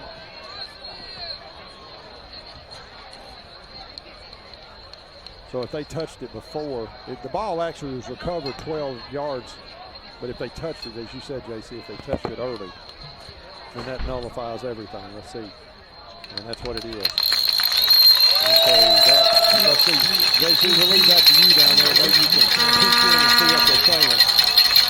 In full honesty, I meant to have it in the press box. I hadn't made it downstairs yet, but it did interference with the interference with the catch. So I believe that's going to be. I don't know if it's going to be a penalty and re-kick. That may be the case here. Are they going to? They're marking it off from the Munford 49. So. We've got our offense on the field. So. Yeah, and then a 15-yard penalty, so the ball will start at the Munford 34. So what a swing of momentum there. And Carter, we talked before this started how important this first drive is, given that we did not get that touchdown on that last play of the second period. Beech needs to put this one in as Powell takes it outside 30, 25, and it's just going to come back in and call a hold. As he's run out of bounds at the 5, but they are going to call one of the Beech linemen for a hold as Ronder down at the 33. They're going to call a hold on Beech. And instead of a first and goal, that's going to be one of those that it's going to be a 10-yard penalty mark from the spot of the foul, so it's going to end up being a 9-yard penalty, I think. Since it was beyond the line of scrimmage, they mark it off 10 yards from the point of the foul. And so it will be first and, well, it's almost first and 20. Hey, again, remind everyone to go to our. Yeah, if you're listening on the internet stream, go to the WHIN homepage and just listen to the live broadcast. As Swafford finds a hole 40, 35, and down to the 33-yard line. Because if you're listening on what we're saying, if you're listening on the Beech page, as we normally do on WHINradio.com, you're going to pick up us, and you will not hear the commercials. You'll just hear what we're saying off air. But if you'll go to the regular WHIN radio and just hit the listen live button, you'll be hearing us just like you were listening to it on the radio on 100.7. So either way, folks, we're glad to have you here.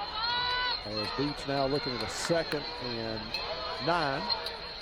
Which they made up a lot of that ground. As Powell will keep it, he's at the 30, 25, 20,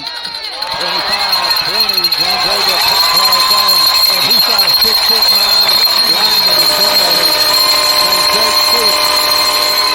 And I don't think that the picture back there number 74 title was the Quebec now doing a touchdown lead off. Then you have to decide to run a 6'9", 300-pound lineman. Maybe Powell, one of the fastest kids in the county. That's a business decision. When you weigh 170. And as it is, Powell runs it in, so the almost 500 pounds. Yeah. The extra point will happen, and the snap, the kick. Thomas Mendoza right on cue, baby. Thomas perfect on the night. Now it is 27 to 15. It took longer to decide the penalty. The penalty at the kickoff than it did to score. So a 33-second drive. Beech goes, what was that, Brandon? Did they started at the 48 of, no, I think that's right. I think they start maybe at the 48. And then Powell caps it off with the big run. And yeah, he got what we were describing. He got down to the, about the 10-yard line, and Jack Fuchs, the big left tackle, was dancing down there with a much smaller defensive back. Yeah, that's about 550 pounds of player. And Terry, it was interesting, the play before that got called back, that's what the Bucks went to right there on the touchdown. So that play may be visited a few more times tonight if it's going to be that easy to score off of it. It is. So the Duns are listening again. They listen every week. They did this last week, but they said, hey, we actually want to hear your hot mic takes. So they're going to stay on the normal Buccaneer channel. Well, they hear enough bad jokes as it is on the live station. We're worse off the air. Ball hits the orange turf in the air, and by rule that is a touchback. So Munford will start 1st and 10 at their own 20. Again, a big drive here for both teams as Beech up by 2 scores now. 12-point lead. And Munford will come out in their single wing offense. Pace starts. Are we keeping stats on them? I wonder how many does he have already? Okay. But the man that did the damage last time was number 20 with Dortch. And now it is Starks, and he is looking for a hold there as he gets past the first man, a couple tackles, and J.R. French finally knocks him down, but after about a 13-yard gain, he was hit at the line of scrimmage. And you're just going to have to get more hats on him than just one person. And, yeah. I think that maybe was Turnage ran the ball a couple of times in the first half, and then the long TD run by Dortch. And I believe every other run was basically Stark. We're stacking that line. That's coming in a little tighter. And again, they're going to try that little inside reverse to Turnage, and he gets hit. But he's up at the 39, so he got about 6 yards to bring up a 2nd and 4. A little misdirection play. Charlotte reminds me of the wing T that Hendersonville is so good at running under Coach Hatfield. They always have a little inside wing back reverse. I mean, that's what this offense does. I mean, it's an old style offense. Hatfield, old Herschel Moore, was in national area forever. They all ran that wing too. Now Starks again looking for room, and he's in up over the 45-yard line to about the 46. And that'll be a 1st and 10, so Munford moving the ball. 10 minutes left in the 3rd period. Beech scored on the opening possession. I love watching Barrett Brown, our nose guard, play. He's not the biggest on the field, but man, he's intense at that nose guard position. Yeah, he's wrestling with a much bigger player there, but he's not giving an inch. He's not going to fit fight. Again, they work out of the the double setback, the direct snap. Go down to three-point position, and that is Starks. And Starks looking for daylight, and he was hit and down at about the 41 of Beech, but another about a 13-yard run. And they are knocking it off in big chunks. Now, you can see why I'm starting with Munford. He's a finalist for Absolutely. 5A Player of the Year. Again, he's got it, and Maverick Hanks hanging on for dear life. And he got about 2 yards, maybe 3, down to the Beech 30. Let's see what they're marking, 38. He got a very nice spot there. And a gain of about 4. 9 minutes left. Beech up 27-15. Again, we're on WHINradio.com and we're on WHIN 100.7 FM. Starks just went over the 100-yard mark. Thank you, Brandon. 16 carries for 108 yards. A little inside reverse to Turnage, and he is down to the 31. He's close to another first down for the Cougars. You know, what Munford does best in running the ball is that their running backs do a great job of following the ball. They're very patient. They let the play unfold, and then they don't overcommit. So they're really patient in there. Follow their blocks and look for creases, and then they pick up the big 5 yards after. They got big London Parks in their nose tackle now. It's third and less than a 1, and they give it to Starks, and Starks, not a lot of room, but he got enough for the first down. It's at the Beech 30, and that'll move the sticks. And so with 8 minutes left in the third period, Munford moving the ball steadily. And they got, as I said, London Parks, is in at nose tackle. Owen Knight, London Parks trying to tackle Case Starks. There you go. Yeah, say that fast 3 times. London and Starks are meeting each other. Yeah. And that little inside reverse to Turnage, and he's inside the 25, and he takes a hard hit down to about the 20. I think that was Hanks that finished him off there. DK wrestled him down. Hanks finished him off for the Buccaneers. So it's going to be second and less than 1. As the ball is at the 21 of Beech. Tell you, Munford's doing a real good job of finding DK Williams too. They're really looking to block him, and they've done a good job. He's on the left side of our formation, so on the right side, and they shift the right, strong right this time, off balance. Get it to Starks. Starks has got the first down as he's down to about the 16. He picks up about 5. Again, they're just steadily marching down the field. And it'll be first and 10 at the 16. A little under 7 minutes left in this third quarter. Beech up 27-15. We need to slow them down here. They're in the red zone now. We need to slow them down on these first 2 downs. You can just sense, Charlie, if one team can hold the other one for a possession, this would be really huge. Starts again that little inside reverse to Turnage, and he is down inside the 10 to about the 6. He takes a hard hit. And he's taking some hits in this game. I think that was DK Williams, Brock Miller, and others. Hanks.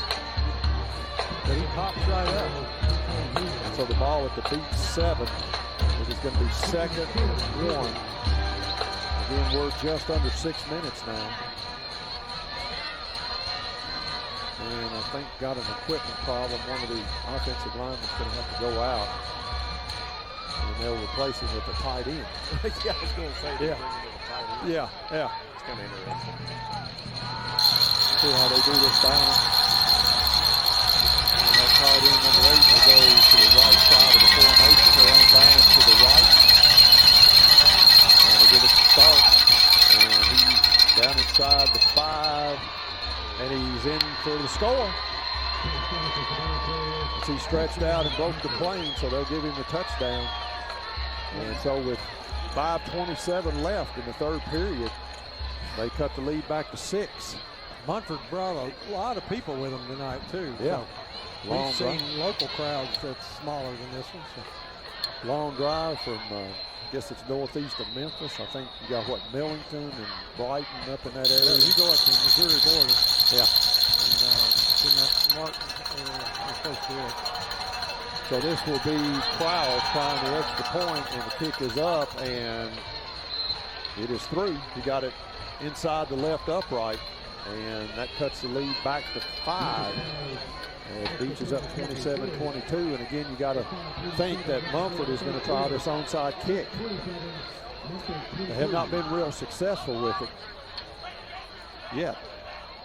They kicked one out of bounds, and the other one was a penalty for touching it too early. Well, you know, if you're playing the numbers in the percentage game, you know, the Bucks are scoring just about every time they get the football. And so, you know, it doesn't matter where they start, so take a chance of getting the onside kick. I mean, why would you not do that? Yeah, I think the only time Beech did not score on that possession was that ending possession right before the end of the first half. When they down at the half-yard line. Yeah. A lot of Beech fans at halftime were convinced that we really scored.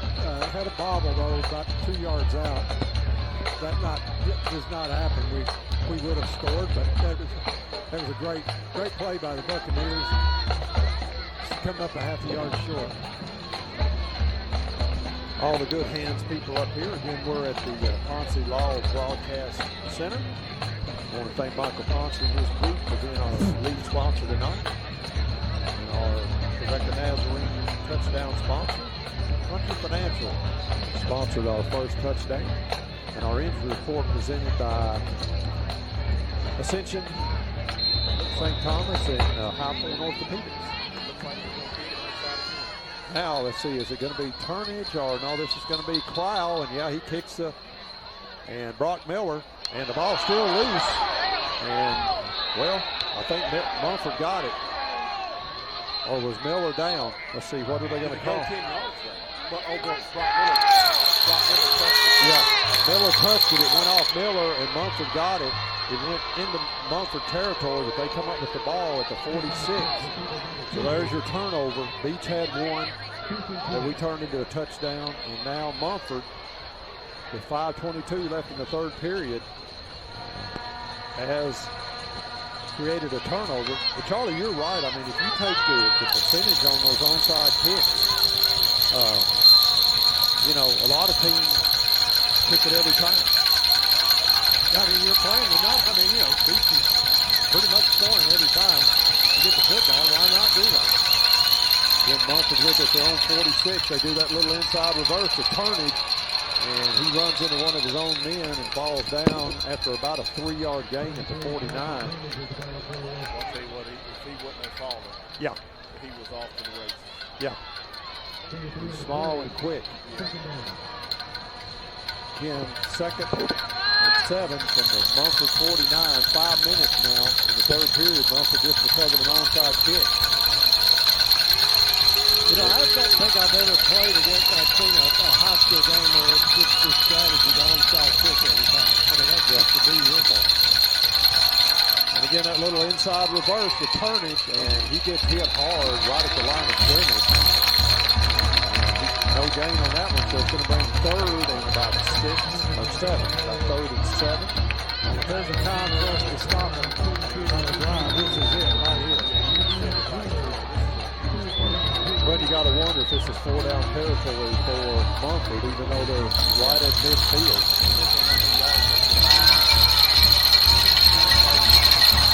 Here we go, folks. 3rd and 7. Munford on their own 49. They go with the direct snap, and they give it to Stark. Stark looking, he's up into Beech territory. He's got the first down to about the 42-yard line. Once again, great job by Stark following his blocks. He got hit at the line. I think we hit him again at the line, and he just comes off. They list him at 5'11", 200. Real solid built player. Like a tree stump. Reminds me again a lot of Devin Tucker. Same build. Yep, you're right. You mentioned that watching the film. Reminds me of Devin. Runs hard. Now that little inside reverse again to Turnage. Turnage trying to get to the corner, and he's at the 30, 25, 20, and he's finally knocked out of bounds inside the Beech 10 at about the 6. And Munford is in business. With 3:22 left in the third period. They got Beech on their heels now. Well, we're bringing in some beef here. Yeah, to fatten up the interior of that line. Grady Edwards in, London Parks is in. They bring out Crutcher. They bring out, I believe that was Owen Knight. A little bit more beef in there. And again, Munford converting that onside kick. And again, it's the Starks trying to get outside to the, and he's hit and down at the 5-yard line. That was a huge hit. And that was, I believe, Hanks and Nix. Hanks and Nix. He got a yard to the 5. If you can clog up that line, they're going to have to bump outside. The Munford is, and so that's what happened there. He gave our linebackers an opportunity to come out and make the play. Okay, folks, we're under 3 minutes now. Left in the third period. Munford trailing by 5. They've got a second goal from the 5. And the Starks looking for the hole inside there. He's pushing, and he is near the goal line. I haven't seen the signal yet. He's got to come out and swing. Yeah, that's right. Let's see where they're going to mark it. They're going to mark it about a foot short of the goal line. So third down, as Brandon said, Starks has got to go out. They'll send in Bell, number 3. Need something here. Yeah, snap over the head or something here. Let's see what they'll do. They're sending Bell. They had the one turnover on the snap down here early in the game. The red snap to George. Somehow they get it to Bell. The Bell is in. Oh, he knocked it over, and he did not get in.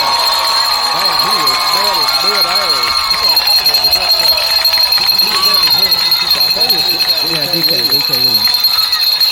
So now the ball is even a little closer. It's 4th down, and they're about, JC, what are they, about 6 inches from the line? Yeah, prior to the play, it was 2/3 of the yard. We're down to 1/3 of the yard. It rolled over end. It touched the line here. Now I believe Starks coming back into the game as they bring in bigger players. DK tied that perfectly.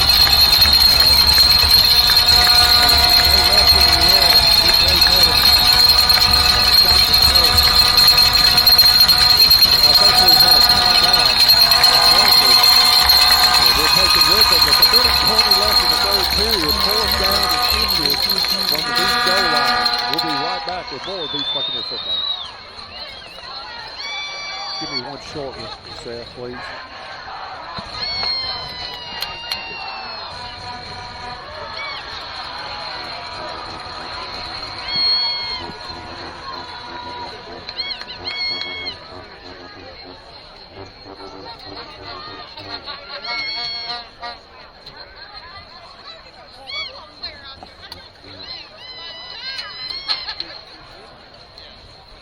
If you're listening to us on the Beech Buccaneers link on WHIN radio, you can back out of it, go to the homepage and listen live, and you'll hear the commercials. And you want to hear us drinking, you want to hear the Back to live action at South Island Stadium. 4th and inches, minute 20 left in the third period. Beech is on 27-22, but Munford is just inches away from taking the lead in this game. After the onside turnover, Starks back in the game. And they still come down and try to go to the left on bounds. And they get it to George. George, he will walk into the end zone. He was hit hard by Hanks as he crossed, and now we got a penalty flag late thrown to the back judge. And let's see what we got here. Kind of unsportsmanlike on Beech, I believe. Did we hit late on that play, JC, or what did you see? I think a little hanging around after the tackle and a little extracurricular. No, nothing physical, but more verbal than anything, I believe. Okay, we won't ask you what they said. We'll ask you for those that are not going to the main channel. We'll talk about it. They can hear it live. So a minute 16 left in the third period. Munford goes up by 1 at 28-27. It looks like they will kick the extra point. With this team, it's hard to tell.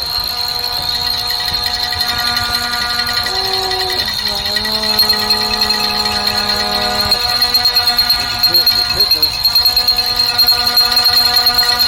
And let's see, that is a short snap, and I believe they got the 2-point conversion. That was the big man. Yeah. Sharp. And Munford goes up now by 3, so a huge turn of events. Beech came out after the halftime, went down and scored and went up 27-15. And then Munford takes it back down and scores, and then on an onside kick, they get the ball and they convert that in. And Charlie Beech really having trouble stopping this single wing attack. You know, in the opening drive for Munford, we were able to stop them, and I thought, okay, I think we have a plan and a counter for this Munford offense. But since, it's been pretty much whoever has the ball scoring. And with that unsportsmanlike conduct penalty, that puts the ball to the Beech 45, so why not do an onside kick here? 100%. They're definitely. So, you know, if they don't get the onside, Beech is going to still get it at about the 35 or 30. We've got anyone with any hands at all, anyone on the Buccaneer team that touches the ball occasionally. Even Kaden Powell is up on the front line. Yeah. They've been going to their left, our right side of the formation. It's been going over there where Brock Miller and I guess it's Champ Nix are over there. And is that J.R. French? Well, if I'm them, I go to the left side again. Yeah, that's where they recovered it.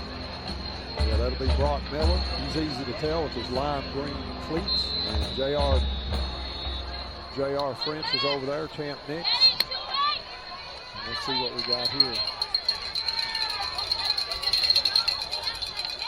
Yep, and here they go with another onside kick, and Miller fields this one nicely.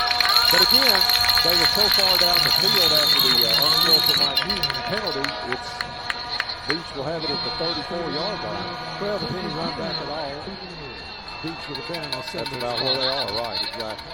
So let's reset, folks. Minute 13 left in the third period. Beech now trails by a score of 27-30. And they'll come out, and Champ Nix, another wrinkle, he's been going to wide receiver.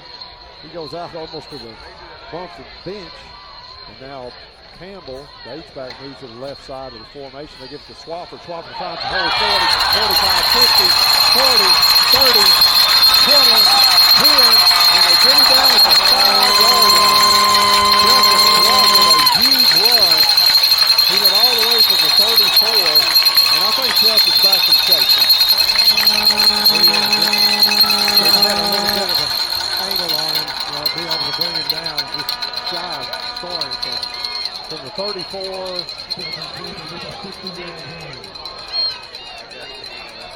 Should be a 60-yard run, 60-yard run to the 6. So it'll be first and goal. And I believe we're going to the Maryland I as Barrett Brown will be your, I think he's going to be your blocking back. Crutcher will be your fullback. And Swafford is your tailback. Or is that D.K. Williams? And I see the 4. That's Shelton. That is Swafford. And let's see, they give it to Crutcher. Crutcher gets a couple of yards down to maybe the 3. I think they're going to mark him at the 4, get the gain of 2. And that may be it for the third quarter, folks, is they're going to actually mark him at the 4. So it'll be second goal. And that's your end of your third quarter. And as we go to the break, Beech threatening but trailing by a score 27-30. We'll be right back with more Beech Buccaneer football on the Ponte Law Broadcast Center, the Justice for All Broadcast Center. We'll be right back with more football on WHINradio.com.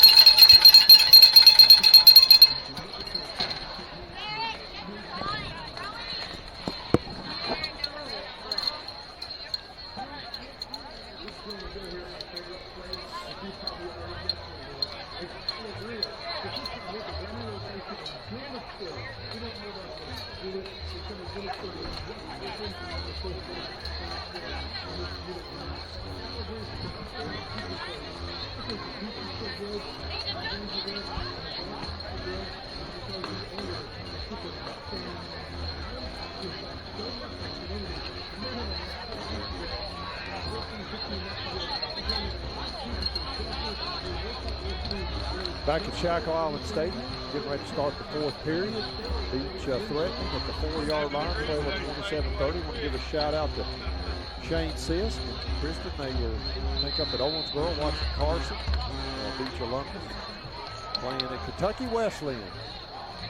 The Panthers up in Owensboro, Kentucky. Had a family member play there many years ago. Yeah, the Shy Hoosiers play there. Yeah, the Shy was a 4-year player up there. Great little school. Kentucky Wesleyan Panthers. We work from the shotgun. Swafford on the left hip of Kaden Powell. And he'll give it to Swafford, and he'll keep it, and he will go into the pay dirt. Regain the lead. With 11:56 left in the fourth period, Carl, that didn't take too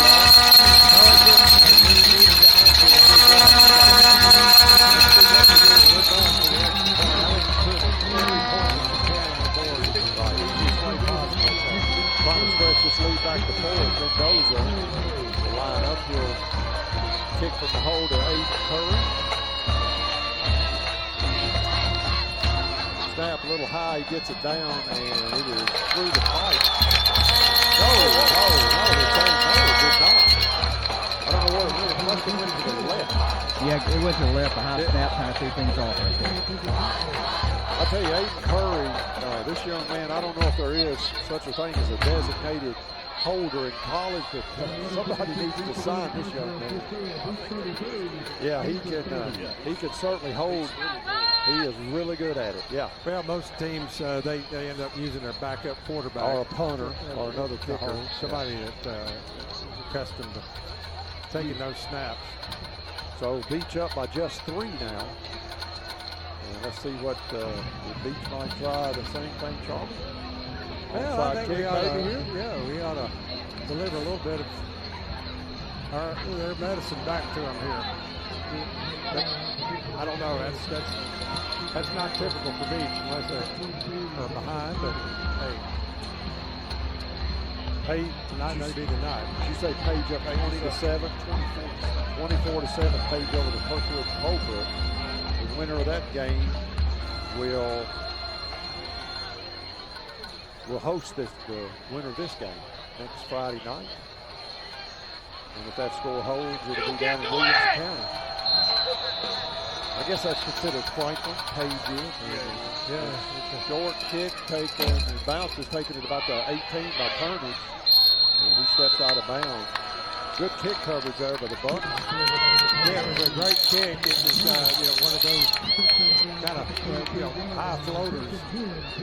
Kind of cornered him into the Beech sideline. Then he had nowhere to go. I think Turnage was thinking that would go out of bounds again, but he finally had to field it. So 11:54. Let's reset. 11:54 left in the fourth period. Beech up 33-30. The extra point was not good, so that's why the score remained at 33-30. Let's see now. They're going to be unbalanced to the left this time. And again, starts to run it, and he gets maybe a yard or 2. Nice play there by Maverick Haynes to Beech. Two linebackers did a great job there. Got about a yard, maybe. Again, Maverick Haynes, not that big a kid. He is 6'4", 175. He's tall, but not as heavy as some of the other inside linebackers. He's tall, makes the line tall, to the defense tall. Then they'll work out of that inbound line. They get a little inside reverse of Tony, so this time they're all over it. He might have got a yard on that. Yeah. He did a good job of clogging it up there. We can hold them here, go back down and score. We'll have a little bit of breathing there. This game's gone by pretty quick. We're at 11 minutes in the fourth quarter. shout out White Davis on that. He really crashed from the left side there and really blew that play up. So Beech trying to hold. It's third. Let's just call it a long 7, a short 8. They've got to get up to about the 32-yard line. Well, I'm going down the shotgun as always. The snap, a little inside reverse returnage. And boy, I tell you, Owen Knight blew that play up. It was finished off by Brown and Hanks, and Owen Knight was the young man that blew that up in the backfield. Now, I've got to think that punt, Charlie, is 4th and 6. Now we're going to line 6. This may be just to try to draw them off.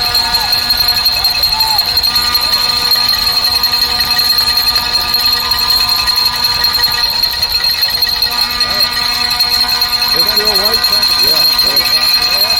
They got a long way to go. They got to the line really quick. And if they burn a timeout, they'll be down to 1. Yeah. They've already taken 1 this time. And that's it. Now did they take it away? Let's see what the Oscars right had. They did. They took a 5-yard delay. That's wild. Wow. Okay. So they didn't want to burn that timeout, did they? The timeout's more important, I guess, than 5 yards. Jeremy Lasker back. Again, kind of a weird punt formation here. They got Brock Miller about 12 yards in front of Lasker. He's slightly offset toward the Beech sideline. Lasker with his heels on the 45, and the punt is high, really short.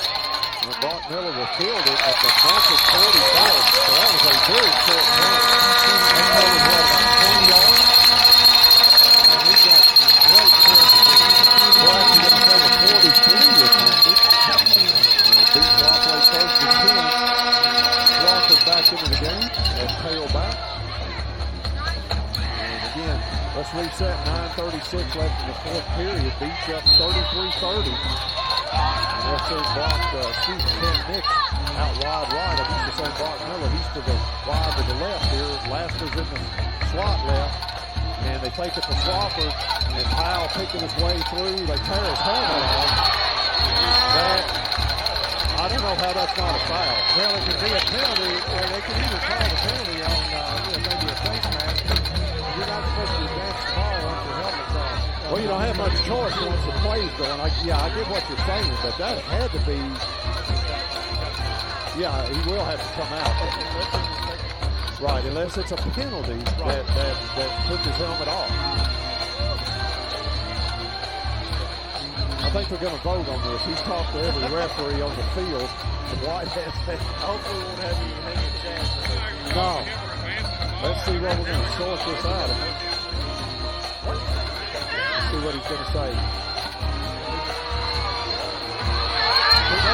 That's what I'm saying. Yeah. You can't advance the ball with your helmet. Yeah, oh yeah. But you got to wonder, and that's the other part of the equation, you didn't see what made his helmet come off. You know, was it? And we don't know. We don't know that. You'll never know that. You know, and they put that rule in place because a lot of kids will just keep, Right. and at the collegiate level too, you just keep running, but you can't do that. And, you know, listen, Kaden was just hustling. He didn't want to slow down. Now Sawyer Phillips into the game as a quarterback, as Powell will have to take a timeout as Swafford runs in and maybe gets a yard.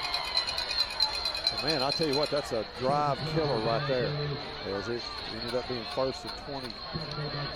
I think they called it 1st and 21. Let's see where they'll mark it now. The ball, we've got to get to the Munford 33, and we are at the Beech 47. So it is 2nd and 20. As Powell back into the game, of course. Well, it's unfortunate. Kaden had a great run on that play, but you know, he just kept moving, and you can't fault the young man for that. Now Beech unbalanced now to the left, and Powell throws it over the middle, and he had Kent Nick. Did he catch it? No. Short hopped it. He had him wide open, but he was being pressured, and he just couldn't step into the throw. And Champ tried to come back for it, being a good baseball player, but little short hop on that one. Thought he might have got his hands on it, but he didn't. 8:16 left in the fourth period. Now Beech facing a 3rd and 20. Brock Miller comes in the game. Sam Key to check out. Let's see. Haven't got the ball a lot to Jeremy Laster, Charlie. You gotta. No, he's a player. We need to get it in his hands more. He's on the outside here to the short side. They throw it to Laster, and he dropped the ball. I don't know if he'd have got a whole lot of yardage on that, but with him, anything's possible. He's hit himself in the helmet there. I don't know if he'd have got the first down. He could have erased a lot of yardage there, but that 15-yard penalty just really that changed whole complexion of the drive. Who knows why his helmet came off. I doubt he pulled it off himself. Right. They apparently didn't see anything, so penalty went on us. As it is, Brock Miller drops in the punt formation. And he'll kick it, and it's high toward the sideline, and nice kick. It hits at the, and it is down, I believe, at the 2. Kaden Powell. He grabbed it, he slid in the end zone, but he downed it at the 3. I'm glad he was down, because initially I thought it was a touchdown. I did too. Where it's not in the, I guess in the NFL it might be a different rule, but in high school, when you down it, it's instantly down. So Munford backed up deep in their own territory. Again, Page up on Kirkwood. 3 scores. More importantly, Beech here, with 8:02 left in the fourth period, Beech up 33-30. They got Munford back to their own 3-yard line. They can make a big stand here. To the 10, and he's got a first down on the first play. He's all the way out to the 14. And Charlie, I see why he's averaging a little bit north of 9 yards a carry. So he's up to the 13, and that will be a first. I mean, he didn't have a lot of room. Munford didn't have a lot of room in that end zone, but he was able to pull him out. They have a little bit of breathing room now. Ball on the 13.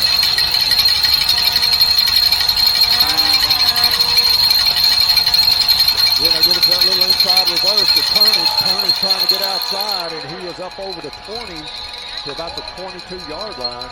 Just a little bit short of a first down. They got a player with the helmet coming off now. They have to replace the offensive lineman. Well, he's still down. Their player's still down. One ran off without a helmet, and yeah, that's Turnage, the runner, number 23.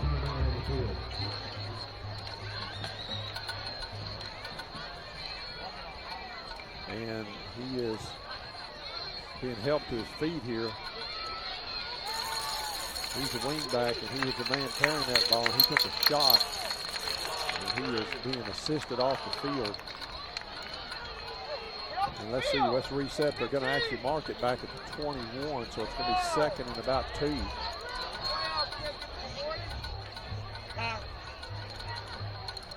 Yeah, they're nursing him on the sideline over there.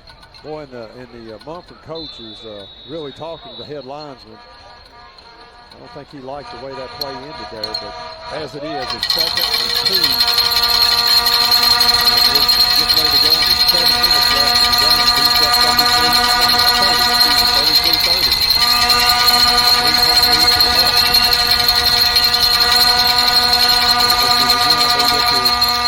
This time, and I don't know if he got it maybe up at the line of scrimmage. He would be held.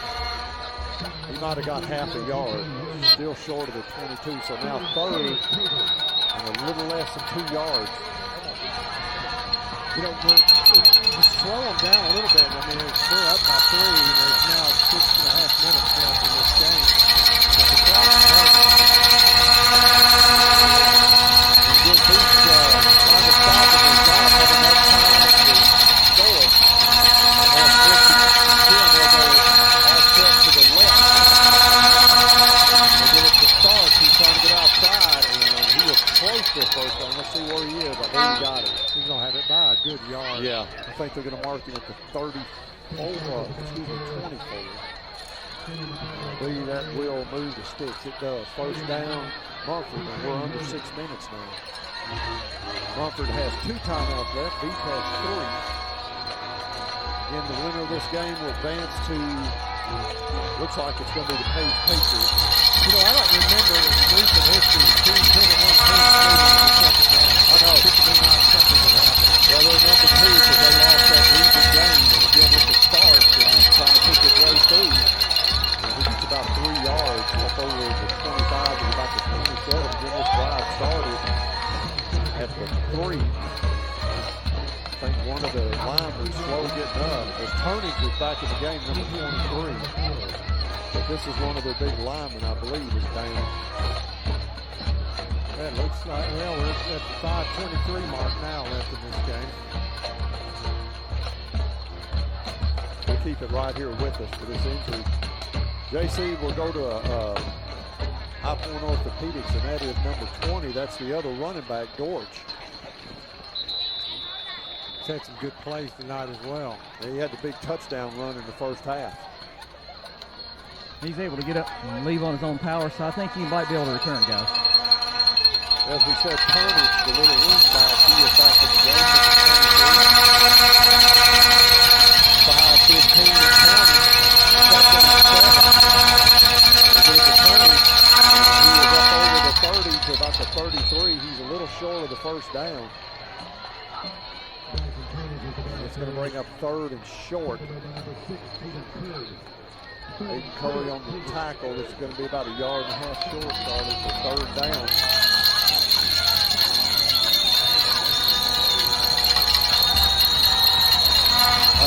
Big first down play here for the Bucs.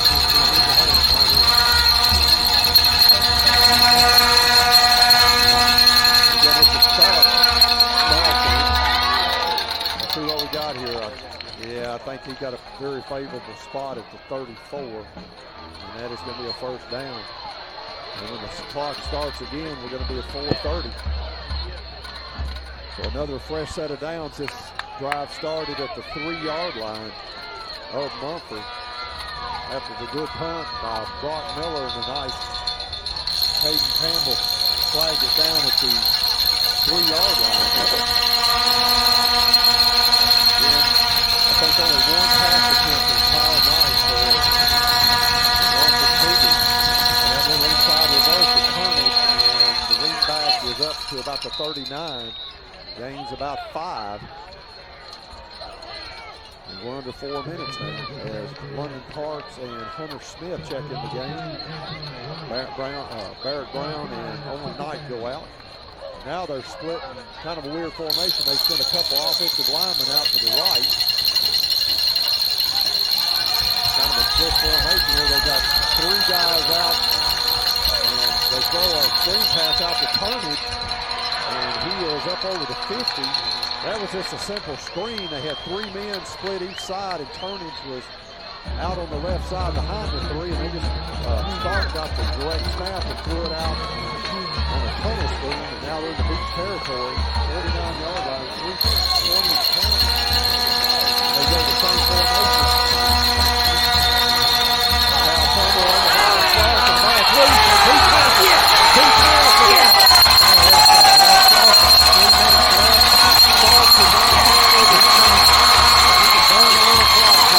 Maverick Hanks with a recovery. I think he was trying to throw it again, JC, and he just didn't get the ball in the hands. Well, I think they were setting up a play by throwing the screen. This time it was going to be Starks on a keeper. They had 4 on 3 right there, but he just bobbled the snap. He tried to go too fast. Hanks found the fumble.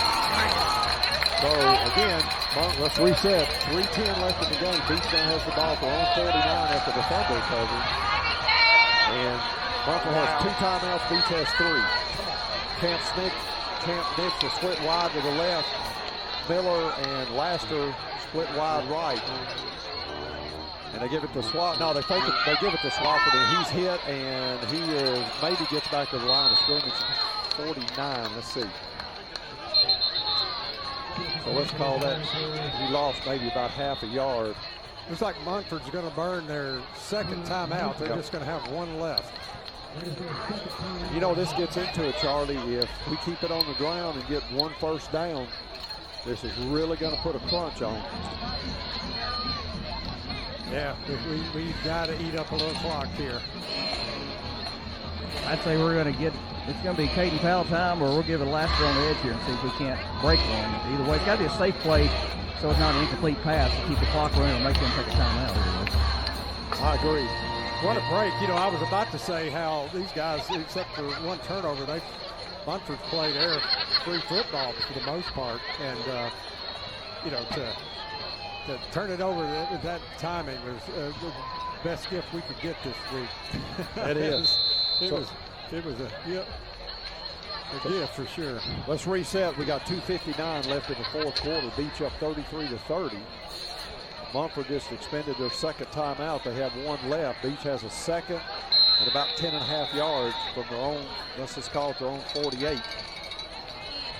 Again, if Beech can get one first down, it's really going to put the squeeze on this clock, if you will.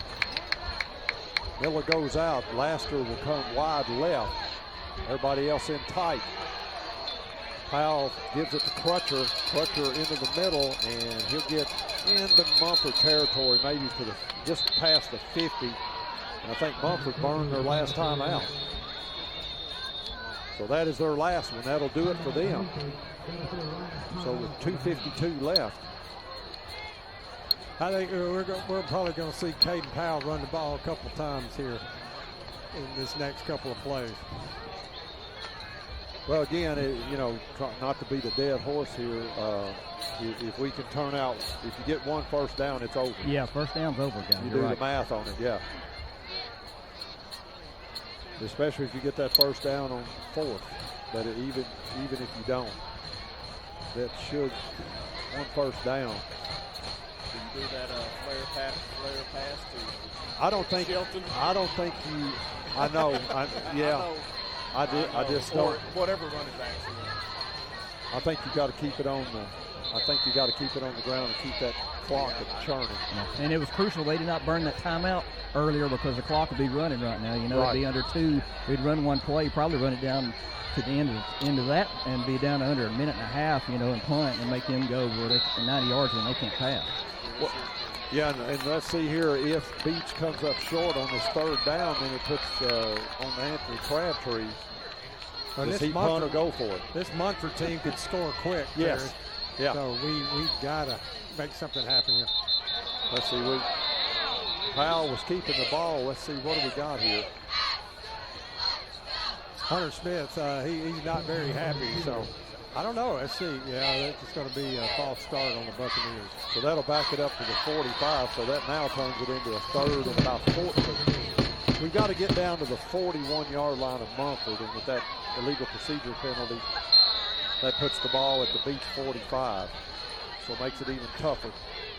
Well, we can run a couple of plays. If we can get 7-8 yards on this one, we don't have to get all 14 in one play. Buccaneers don't. If they can pick up a few yards, they can go for it on fourth. And again, they give it Laster, fake the Laster Powell, and a nice play there by Munford. The ball's loose, but it was down. And it'll be fourth down for Beech. And I know they're going to let this ball clock burn down. It'll be fourth and about 13 though. It's going to be right at the 2-minute mark. Yeah. Yeah, you're right. Yeah. So what do we do here? We're going to... I think you kick it. I mean, I think you've got to kick it. And hopefully, you know, another situation where you can knock it down inside maybe the 10 or 15-yard line. I think Beech will run it all the way down, as you said, Charlie, to about the 2:01 mark, and then they'll call timeout. Anthony Crabtree right here with the line judge. Or would you just potentially take a 5-yard penalty? Well, you got 3 timeouts, Yeah, so you know you got 3 timeouts, so you can't take them home with you. So they'll call timeout with 2:02, and now the strategy starts. You take Brock Miller. What a ball game this has been. This has been a heck of a ball game. Would you go for a fake, Charlie? Would you fake a punt right? If you're a gambler, man, you know. Anthony Crabtree is typically pretty conservative on most things, so he just lines up and tries to beat you. But hey, if you're going to try one, this may be the time to do it. Yeah, Brock Miller, great athlete here. They'll drop Turnage back, and I tell you what, he's noticeably limping, number 23. I don't know. Maybe he's faster limping than other players on the sideline, but I don't know that I'd have him returning this punt. Yeah, he came out on that one play and took a shot. And Miller kicks it. And it is Turnage calls a fair catch back at the 10. Champ Next is down there. So here we are. They're going to mark it down, I believe, at the 11. Let's see where they put the ball at the 11. That punt burned up 7 seconds. So, yeah. So again, not a pass from him. So, they're going to have to work quick. Under 2 minutes, 55 seconds. He's up 33-30. Guys, quick high point. Turnage is not going to be able to go. He's limping off. He's not going to be in this last series. He's trying to go, but he's got a roller load. So you got to give him young man credit. He wants to get it out. That could be his last drive. Brian Richmond, number 16, comes in to take his spot with the start. With him in motion, they're giving that little, and a nice play to barrel down, wrapped up the runner. Let it go. We don't need a penalty. First start with Richmond, number 15, I believe. And again, with 1:35 left, lost the one on that play. Will start to try to throw it now, and he throws it and he hits it. J.R. French, I believe, hits the ball. Right up to the baseball line right there, guys. And we got a sideline violation on Beech here. He threw the flag, but I don't think it's going to matter. I'm not sure. Let's see. We had some kids came on the field. I mean, they're excited. I get it. It's J.R. I'm going to say J.J. J.R. French took it off at about the 31-yard line. And you can tell why they don't throw much. That did not look like Tom Brady throwing that ball. Well, it was like, what do we do with it now? Yeah, we went back here and did a pass formation. And it looked really awkward to this Munford team, which has had a lot of success on the ground tonight. It kind of reminded me of Gary Premium. Exactly, yeah. It's the Super Bowl, yeah. Yeah, against the Redskins for us old people. As the ball reset, minute 25 left, Beech has it there in the victory formation at the 21 of Munford. And Powell will take a knee. And I believe he'll have to do that maybe 2 more times, and that'll be your ball game. I'll tell you what, man, Beech is going to probably head south down 65 to Page. And everybody's been talking about that lineup, that game coming up in the quarterfinals. As again, looking at the bracket, Henry County and Nolensville are playing tonight. I did not hear a score. Memphis Central was hosting Centennial. Okay. So we're down to the quarterfinals next week. So Henry County hanging on to a 7-point lead as Powell takes the knee. And that will do it, folks. As we will now have to snap the ball again and Temple start to play a little bit. We don't need anybody ejected. And Beech will get out of here with a 3-point victory by a score of 33-30. And a valiant effort from the Munford Cougars.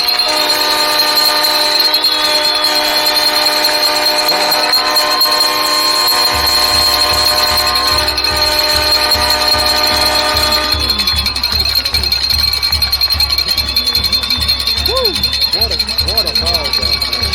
What a ball game. A great team, Munford. Just unique to see that type of offense. They only threw the ball twice the whole game. Once was an incomplete pass. Excuse me, they threw it 3 times. They had a completion, incomplete, and an interception. So the Bucks escaped with a 33-30 hard-fought victory. Looks like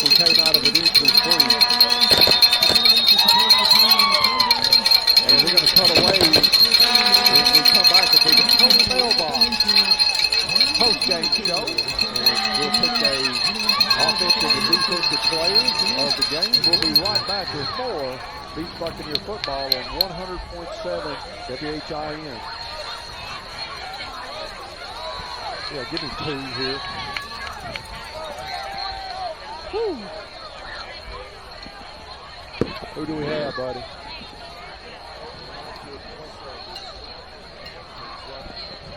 You want to get JR for that interception at the end? He'll be in a fun interview.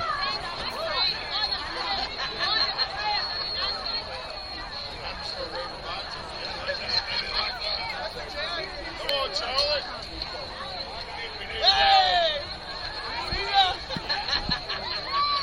JC. Yeah, I got you. Sorry. Okay. Kaden Powell offense. And on defense is DK. He had 10 tackles. And let's see, Powell, can you run it by again? Yes, sir. Yeah, he had Powell was 9 rushes for 100 yards and 2 touchdowns in passing, 4 of 6 for 128, and 2 touchdowns passing. Hey, I'm going to sign off myself. I'm going to go down and see the boys, but we'll see you next week. Okay.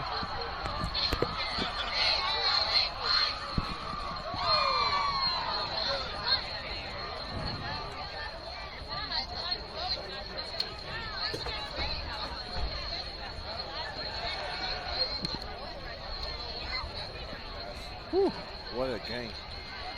Man.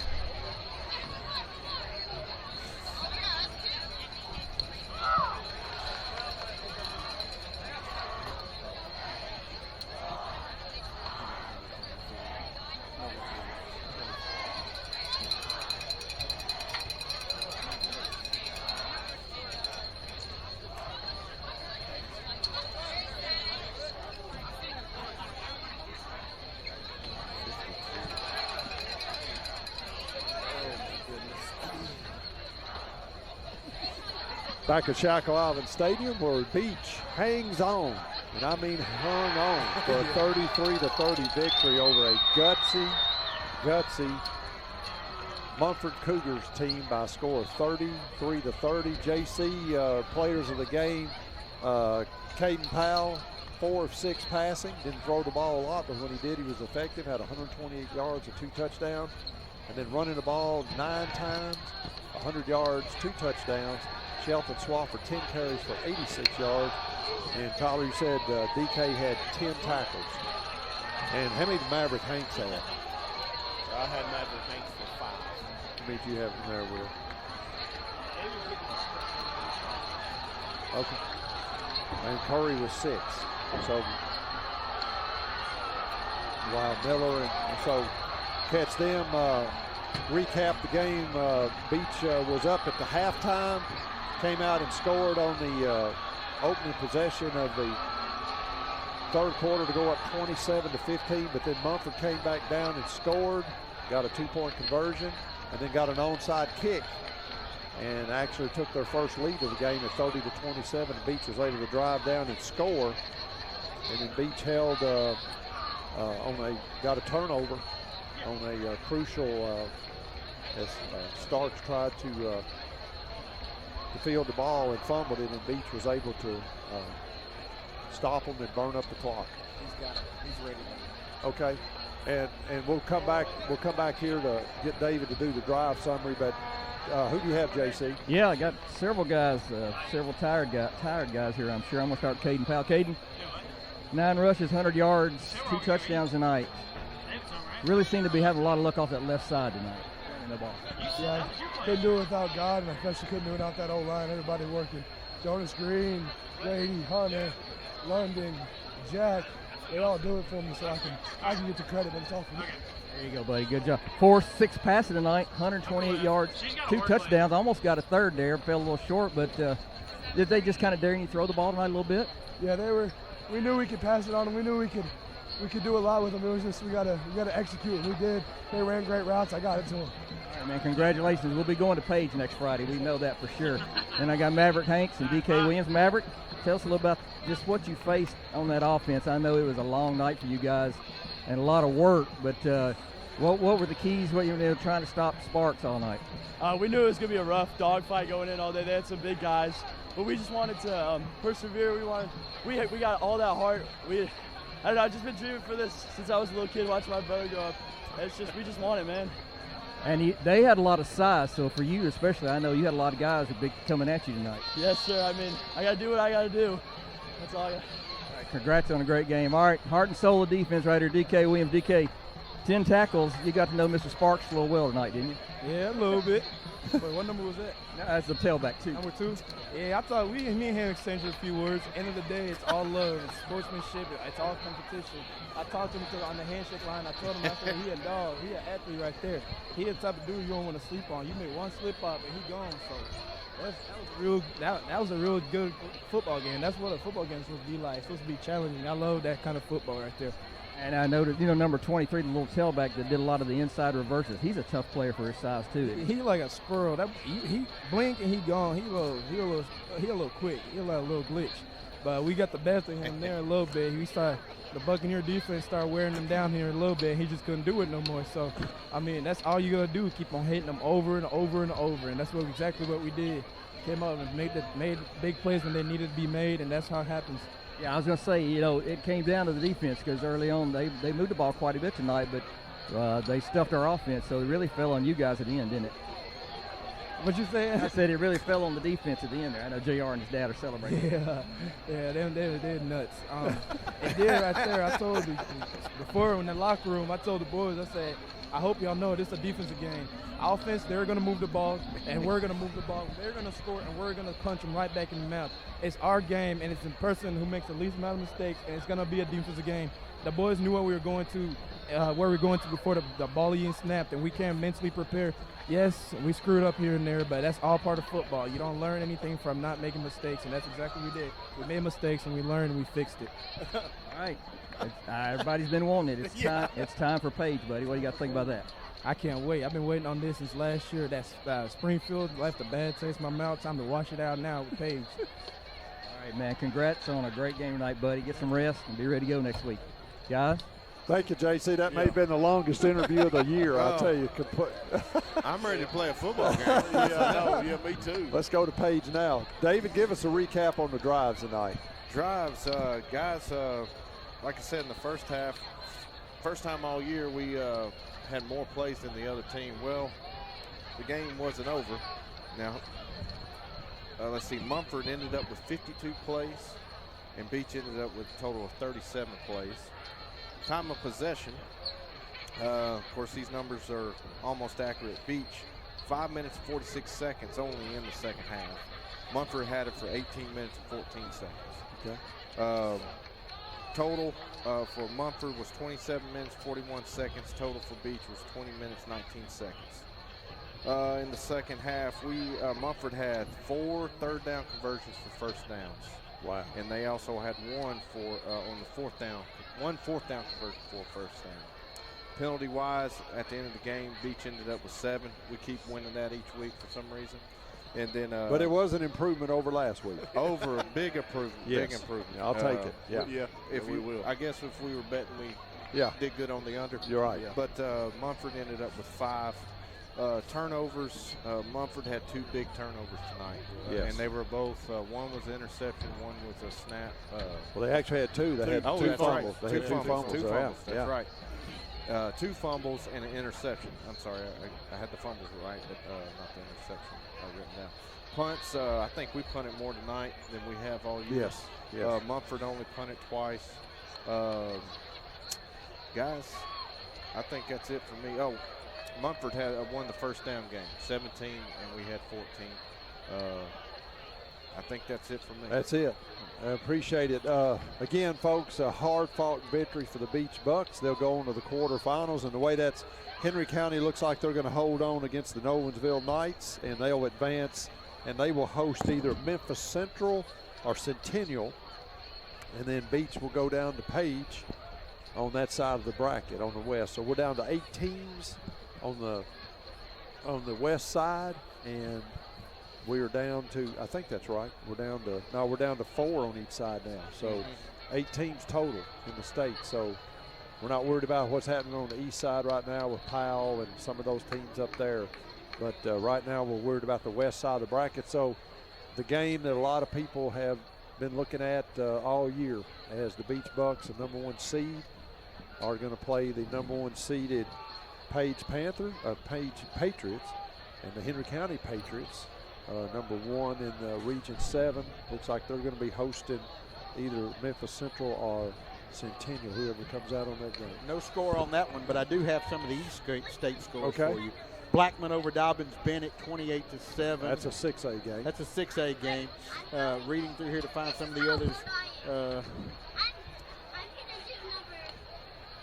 5A Lincoln County over Powell, 39-37. Wow, a little bit of a shocker there. Yep. Trying to remember who else is up there. Maybe Oak Ridge or Oak Ridge got beat last week. Okay. Yeah, they lost at home in the first round. Oak Ridge is done. Okay. For you folks at home, Greg, Alcoa won big. Go ahead. For you folks at home, Greg is getting the scores via Morse code. 615 Prep. No. Coach T, yeah. No, I'm messing And, with Greg. well, I had someone down at Page and had someone at Martin Westview for the Westmoreland game that were sending me up to the minute scores on those. Alcoa defeated Upperman 49-28. That was the final there. Looking for the 5As here. Page did win 24-7. We had that one.